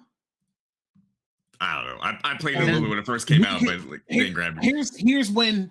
So to give you an idea of how long ago this was, this happened when I want to say the 2.5 remix came out. that was a while back. It was a while ago. It was a long while ago. Again, I was still, like I said, you buy the $99 pack so you can get these pulls. Like, it's not like I went, oh, I spent $1,000 or yo, I'm like $3K in debt. No. I have my limits and I set hard limits. You know what I'm saying? In order to get what I want. And it was a game that I had honestly at that point. It's not like, oh, I just started playing this game yesterday. No, at that point, I had already been playing for like 2 or 3 years. So I was playing this game daily. I was moving through the story times. I was, you know what I'm saying? I was already at the end game where my characters were max level and I was doing max level parties and, you know, adding these characters. So I was like, all right, I don't personally have a problem spending, but I'm not going to spend what I don't have. That just is what it is. With that being said, are modern games being built for people with lives? No, No, No, we're No, we're, they're we're punished. walking into punished for it. 100-hour games. We're walking into limited time events. We're walking into games with daily quests. Almost every single game has these aspects and these elements. they You know, don't but respect who your has the time. time for all of this? Kids do because they have the Really? Kids responsibility. do? They don't Kids have. do? They don't have. They don't have disposable income responsibility. token. True. They do got have them. parents. They They do got have parents that disposable depend on them though. Yeah, right. I got a better Yeah. question for you, Token. For Token. Hmm. What's the primary audience for, what's the primary audience for a PlayStation 5?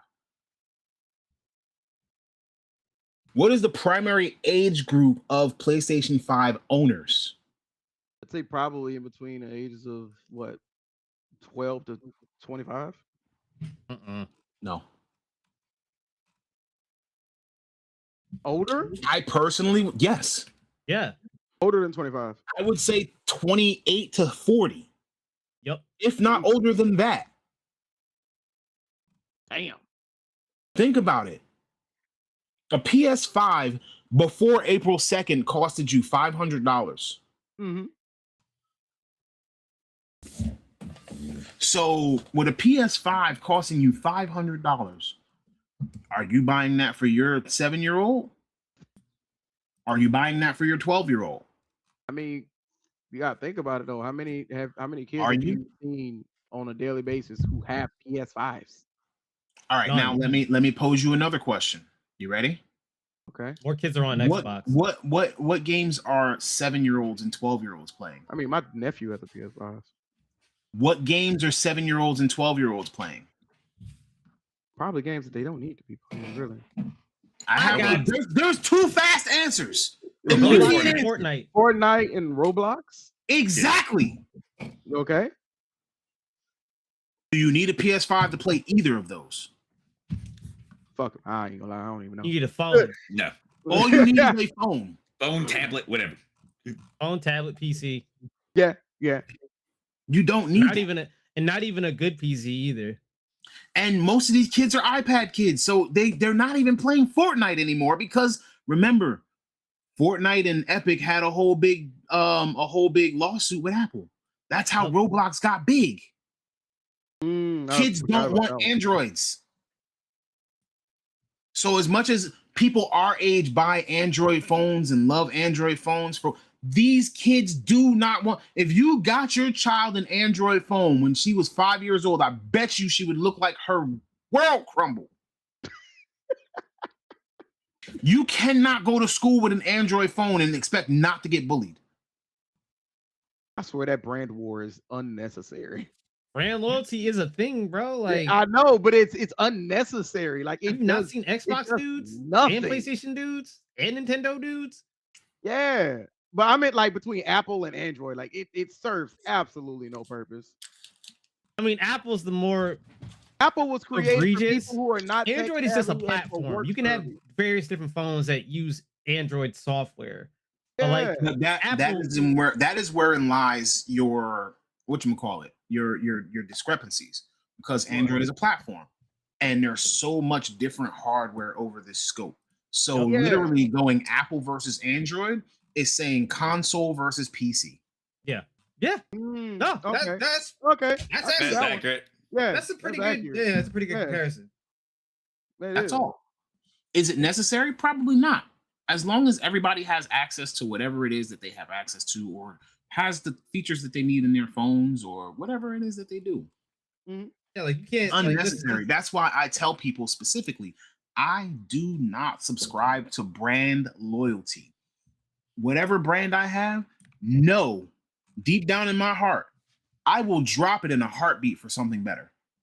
Whether I got a OnePlus or an Apple, whatever serves my purpose is what I'm going to buy.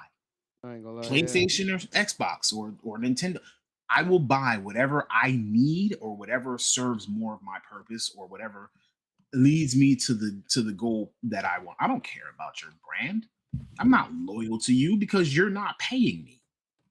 I ain't gonna yeah, lie. like If I- that's if crazy I- that somebody if would I look had a down. better- That's crazy that somebody would look down on you for having an Android, but like the Android you got is that crazy Chinese triple screen foldable phone that's like highly You cannot advanced give a kid an over Android. anything else. You can't do it. They will, like, if you send your kid to school with an Android phone, I promise you they're getting bullied. Mind you, the phone that you send them with could be the most advanced thing on the market that would blow everything out the water in terms of features. Like your kid rolled up to school with a triple folding phone that And that's stretches why, out into a tablet. Wait, hold that's, on. why, that's why parents somebody you at gotta teach your kids to troll. Like somebody Don't at matter. school got an iPhone. They- Somebody at school got an iPhone 11. Your kid come to school with an Android, and their camera can zoom up to 90 times. And somebody's like, "But the 104 resolution is or good as 108. mine." Yeah. But it's not an iPhone. Yeah. No, it's like, oh my That is God. absolutely true. No, That is he's not exactly how wrong. it goes. Yeah. It don't matter if it was an iPhone 5. It's still an iPhone. Yep. Like this, like for all intents and purposes, the Zune was better than the iPod. It was. That, It right. didn't Like lock you you don't. in, it didn't lock you have it. into like the egregious software that you had to use for your iPod. Right. Thank Like, you I very didn't much, have- I Goji. didn't have Fortnite one. is actually back on the Apple Store. He says I legit play strictly on my iPad. So that There you also go. furthers my point. Shmoney said, coming from someone that didn't have much as a kid, I was a PlayStation kid. When it came to the console war, but when I got a console, I didn't care what I had, for real. Yeah, That's what I'm saying. that's how Like, it's supposed to be. Yeah. the only brand wars that really still matter at this point is Apple versus Android. Honestly, I really That's feel what like it is brand now. wars only matter when you have the revenue to buy either one. Because if both are an option, then that's when the brand war comes into play. Like if I have the money to buy either or, I can choose what I have, which means now I have the high ground of being like morally superior or financially superior than you. But if you don't have that choice and you succumb to getting what you can, then you obviously you don't care about the brand war because you're getting what you can get. Like if it's I don't but if think it's that's true. if it's someone who cares about like actual technological evolution and innovation, you're gonna go with you would go with an Android because Mhm. they're But innovative. that's the thing that people don't care about that. They just care about the style points. That's all they care Yeah. about. Mhm. Yeah. See, for me, I care about stability. I care about security. I care about media creation. So I chose the Apple Android. ecosystem. But you're also a tech guy, so then you're kind of like at odds with that too. A little bit. The difference is that, and this is from my own experiences having had Samsung. That's my Xbox. Samsung has and Android phones have always come out with the technology first. Yeah. Right? Mhm. You name it, they probably had it first. Retinal scans, fingerprints, scan, all of that. They've Voice had it first. recognition. But by the time Apple put it into their phone and integrated it into their systems on a regular basis, it was refined and it was close to perfected. Works better. Because how many times have you seen an Android phone have something and then the next version doesn't have it because it just wasn't really good? Or it just Or it's a didn't hit with the cost-cutting measure. populace. Yeah, That is or it just also a didn't hit thing. with it didn't hit with people. Didn't Like, resonate. if you give me something, I would like to keep it if it was good. You know what I'm Yeah, saying? like If the note you're- is fire, and then they Right. got rid of the note. now you get rid of the note. Now you get rid of the Yep. stylus. Now you get Mhm. so, but the note became an issue because of the batteries and so I think that around that time was when they stopped producing notes, and they just started making bigger phones. That's also another. I was a note guy. I had the Galaxy Notes. And when I started getting the phone screens that had the curved edges and stuff, that's when my screen started cracking. I've cracked more Samsung phones than I've ever cracked an iPhone. Did you not put a case on them hoes? I very much so did. It was the rounded screen. It was the curved edges. I'm not really a fan of that whole like. Yeah, still- like because there's no way, that's like so stupid. when you get a phone, your edges are protected by lips and things of that nature, and that's how you prevent your screen from cracking. But it's like they when the stopped edges are doing that. curved, now you have an exposed edge. which they've thankfully stopped implementing on their phones now. And again, it was innovative to have the little ticker tape go over the side and, to have the edges. It was innovative. I'll give them that. It's a cool design choice. It's not functionally right. smart. Yeah. It was cool. It was fun to have. And, they did it first, but it wasn't completely practical. No, that's another problem with the tech industry too, is that a lot of shit is just not practical now. It's right. Like it looks cool, but it's just not. Like with that's the difference between getting certain Android phones and getting Apple phones, is that while Apple is slow to it, they'll put in what's practical when they apply it. Whereas I love the fact that Samsung and all of these other Android companies will put things in and just try. I just don't want to be your monkey. Your best bet, if you had the money, import a phone from China. Because they got function, like and practicality, performance, all that. Except you won't be able to get insurance on it. The only problem is it's hard to get one. If you're going to import it in, it's going to be expensive. Didn't they put like restrictions on Chinese phones? Yes. Here? You can't buy them, but you can still get them. Yes. Yeah, you can order them online, but you're gonna be paying like heavy fees on it. Yeah. Honestly, cheaper to just go to China and buy it yourself and then bring it back with you. With all that being said, who are games actually for? Like who has time for 100-hour games? They're for the who has the time for daily quests and limited time events? All this pressure that is being put on us as gamers. Like they're not for anybody other than the shareholders at this point, because what they're doing is they want to monetize your attention. We're in the attention economy. So it's how can I get you to continuously play my game while also siphoning money out of you? That's what it's become. I feel like that's one of the reasons why a lot of these games resonate with people who just have like those, who just crave those short dopamine bursts. Like people who like have short attention spans and just crave like that reward system that just hits you rapidly. Like you crave the next hit. Like that's like when Hustle says like FOMO, like they crave that next event. Like they have to be a part of it. So they get that. Why not make games that feed that instead of making 100-hour games, 100+ hour? When's the last time you played a game for more than 100 hours? I've never actually really calculated any of my hours in any of my games. Oh, you always play games for more than 100 hours because all you play are the Woo-Wahs and the Call of Duties and the League of Legends. So I'm sure you've played more than 100 hours of each of those games. I'm just saying, like, if you were to buy a game like Assassin's Creed and it was 100 hours to complete from start to finish on that story, you're not finishing that game. I mean, I finished it. Depends. How is that story holding you for 100 hours? I don't know. I mean, I don't know. I think the last game that I bought and beat just straight out was Spider-Man, and it didn't take that long. It did not.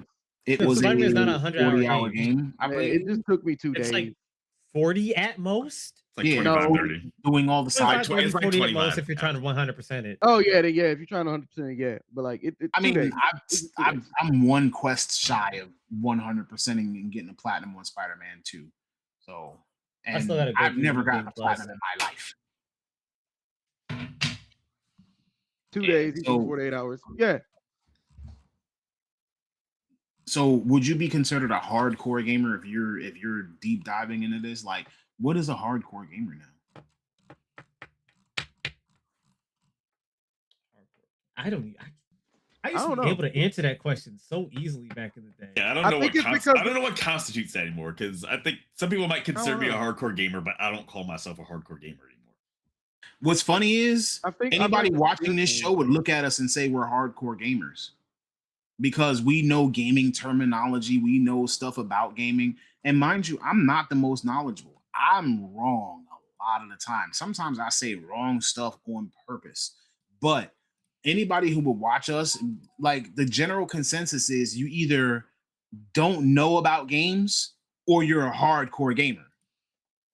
Like if you play more than like Fortnite or Roblox, you're probably considered a hardcore gamer at this point. I feel And like that terminology is just different from what we know.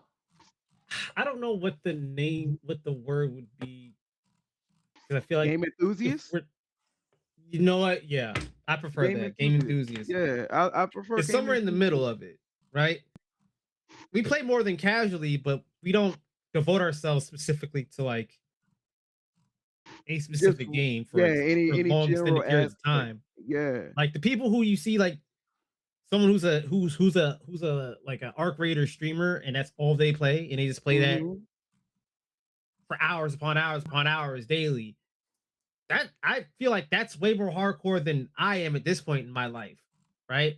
Yeah. But that's competitive. I think that's different. I would say the hardcore is probably the people who are within the 20s, the 20 age ranges. The teens to 20s. Okay. They got the time to do that type of shit. Yeah. I mean, probably.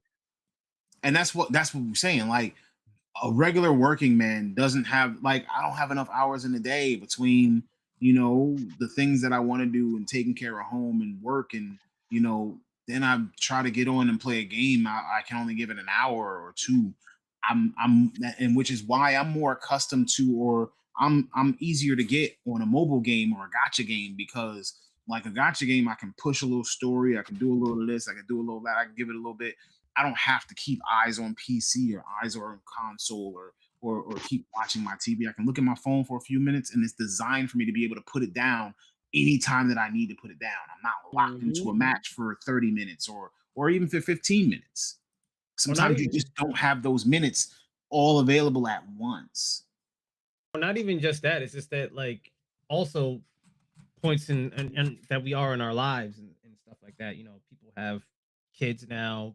In our age range, people have kids, spouses, girlfriends, boyfriends, whatever, and you know, pretty extensive friend groups that you do more than just game with them, especially within our generation. Because I feel like our generation tends to have a better social network than the younger generations. No shade to like younger people who are watching this, who are in your 20s and all that stuff. But like the 30s to 40s, we grew up in an age where like you had to go outside and play with your friends and do stuff with your friends outside, not off the video games. Like when we were kids, we played video games, but that's like if you get to stay in a house with your friends. Which was rare. That very rare. Usually your parents just like go outside and go play. I don't want you in this house all day. What's funny is that where I live, so it was my house, which had me and my brother, or me and my cousin, and then my next door neighbor, there was a girl that lived there. And that was literally both ends of the spectrum. We were not allowed to stay in the house, and she was not allowed to come outside. And then Jesus. That is, I feel sorry for her. That's prison, dude. Yeah. Not being able to go outside, bro. That's literally like a prison sentence for a child. All the kids played outside, having fun. I don't know that she wanted to. She was literally the Squidward meme looking outside before that meme. Well, I mean, I don't know that she wanted to. Like, I really couldn't tell you. Like, if I saw her today, like, I would hope that I would recognize her, but I probably wouldn't. You know what I'm saying? Because I saw her when I was a kid, but like, I haven't seen her since I was a kid. I still think it's funny that I lived around the corner from you for like the longest time, and we just never interacted until we got to be adults. I mean, that's also true, but like at the same time, like there's a little bit of an age difference. I think that's true. 3-4 years apart. Yeah. So you know, I was all around, but like I was around in a different way. So like I was just a little bit ahead, and that's fine. So in order to like wrap this up, because we're probably not going to get into our talking about Nintendo and the fact they lost their lawsuit. They didn't lose their lawsuit to Power World, but they lost the patent for monster capturing. Just kind of touching on that really quickly. So we're going to probably start seeing more news within that patent territory. And, you know, maybe next week we can actually talk about, you know, protecting games and how Nintendo's patents are doing things. But I just want to kind of wrap up this who is gaming for, because essentially we've had really good conversation based on who the games are for. So with all that being said, we've talked about the price of games, what's being included in our games. Like a $70 game and what our expectations are different from a free game or a $40 game. And as a customer, I feel that the more money we pay, the more entitled we are, the more entitled we feel for better this or more of that, et cetera, et cetera. Is more content actually better, or is it always better to have just because you pay more money? Listen, I would rather have a solid 30 to 40 hour experience. Actually, solid 20 to 30 hour experience at this point than just a bunch of hours to feel like, oh, I got the most out of my game because I took 200 hours to beat this game. See, I'm in the camp where, yeah. I agree with Hustle, because to piggyback what he said earlier, with people like us in our age range, we have a lot of different things that pull us in different directions. So having a game that's 20 to 30 hours that I could finish in like 2 days, like I got 2 consecutive off days. Okay, I could play this game and beat it in 2 days, get my satisfaction, and then go about my work week when it starts again. Or it might not even be that. You might just, spend time with your girl. Or your kid. Like if you had, here's my thing. If you are a parent, you cannot play no 200-hour game. That is impossible. What are you doing? What are you doing? Like our brother does not have time for games like that because he has 2 kids. He does not have no time for games like that. Wait, who doesn't? Will does not have time for games like that. Except he beat Baldur's Gate 3 a couple times. What? Well, yeah, but we talked to him about that. The first time he beat it, he was on his parental leave when my nephew was born, my brother. Because I remember asking him, because I was like, oh, he's been playing Baldur's Gate 3. Is that 100 hours on Baldur's Gate 3? Are my nephew fed? Like, what is going on? But for the most part, he even said he doesn't game like that no more. Nah. My thing is that Token just agreed with you. I agree with him earlier. Yeah, that's what I'm saying. Token agreed with you. Oh, I'd rather play a 20, 30-hour game. Yeah. Those are the words he said, right? Yeah. He also has a toddler now, so. Sir, how many hours you got in Wuthering Waves? I ain't gonna lie. Watch this. Hold on. Babe, when was the last time I logged in on Wuthering Waves? Yeah, it's been that long. When's the last time you were logged into League of Legends? Probably earlier today. For like, how many hours you got in that? I don't know. When was the last time you were logged into Call of Duty? Earlier today. How many hours you got in that? Mm-hmm. How many hours you got in that in the last month? Hold on. Mm-hmm. Hold on. I gotta run defense for him. You can't do the league thing with him because how many of those hours were pre-child? Oh, a lot. This is true. A lot pre-child. How about we just go over the last month? You don't play league like that. I'll see it. Yeah. He don't play league like that. Always sitting on league. It's always in the open. menu. He ain't playing it. The client just open all the time. I rarely close it. And even then, like, let's say you hop on league, probably do ARAM. All I'm saying is that I'll play ARAM for like 3 matches. He's agreeing that a 20 to 30-hour game is key. He ain't playing classic league. I don't like most playing of the classic stuff league. that he plays is going to be longer live service, multiplayer, like stretch on type of games. Like if I told you that Wuthering Waves' most recent story was being critically acclaimed as the best story that has been put out in a gacha game ever, which it actually was, you'd probably go and check it out. that You little said piece that of last. story You said from update 3.1 or whatever the update was You is said that probably last going week, to and I take you still 20 haven't to logged 30 hours to on. play. What? You said that last week, and I still haven't logged on. You might not have, but I'm just saying, like, yes, this game is what I'm saying is that this game is a long stretch, right? Mhm. And so the games that you tend to play are not the 20, 30-hour single player experiences, which is why I was making the face. But that is okay because I need people like you. We need people like you. We need people like E. We need people like Hustle. Hustle's the type of person who will play a 10 to 20-hour game, pay $70 for it, and be okay with it. E is the type of person who will play a game that is designed to be 50 hours, and he will sit there for a 50-hour session and not go to sleep and be fine. Hey, I haven't done that in a while. I haven't done that in a while. Yeah, he's not done that in a while.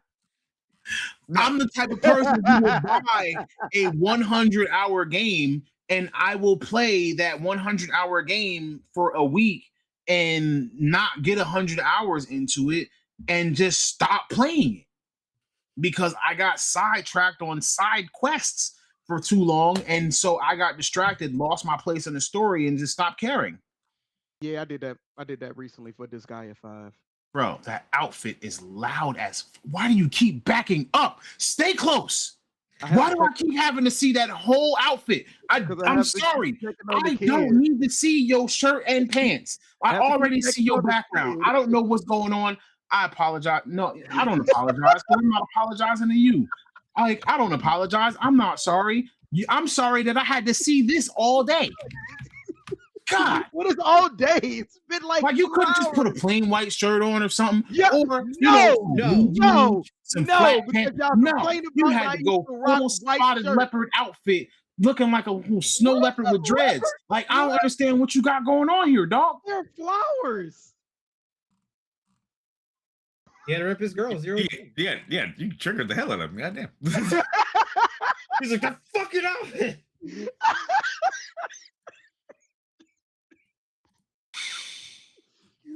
Oh my goodness. You need to see the pants again? I can't even hear you. You about to get clipped again because you over here talking and yet there's no voice coming through. So you want to see the pants again? Like you need a closer look? We're good. We're good. I'd like for you to get a microphone. I'll try and find it at some point. Okay. Anyway, so with all of that being said, we just want to know, and now we're going to go into our wrap up because we've been here for quite a while. We're probably over 2 hours, but again, thank you for taking the time to be with us. If games are more demanding, if games are more system driven, games are asking for more of our time. They're asking for more of our money. What is the ideal game for you? What is the ideal game when it comes to length of time or amount of content or DLCs or anything of that sort? We want to know. We want to hear from you. So, hit us in the chat, hit us in Discord. We are definitely always open to getting some of this information from you. With that being said, everything feels different right now. Everything kind of feels like an overreach, or everything feels like it's just not for us anymore. Me speaking as a gamer, I feel like things are not really as fun. Games are not really as fun. And the games that are fun are being scored as though they're not fun. So, for example, Crimson Desert getting a 6 out of 10 from places like IGN, but the amount of fun that people are having, they're giving this player score like almost a 9. And they're saying that this review was a bad review. And I think that if the companies and the studios listen, they listen to what the players are saying, what the player feedback is. If you do beta tests, if you do surveys and questionnaires, and you kind of or just have kind of like a player's voice when it comes to even your development. Like, yeah, sure, you're not going to change your ideas, but if you make your games player focused, I promise you it'll bring you more revenue. I've said this before. I will say it again. I stand behind it. You focus on what the players want, and you will make the money because people are going to pay for fun.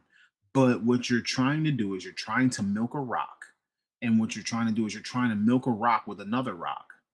And it just doesn't work like that because you're trying to get us to pay for DLCs and battle passes, and you're creating psychological traps for your audience. And if you just stop trying to trap people and you stop trying to play on the psychological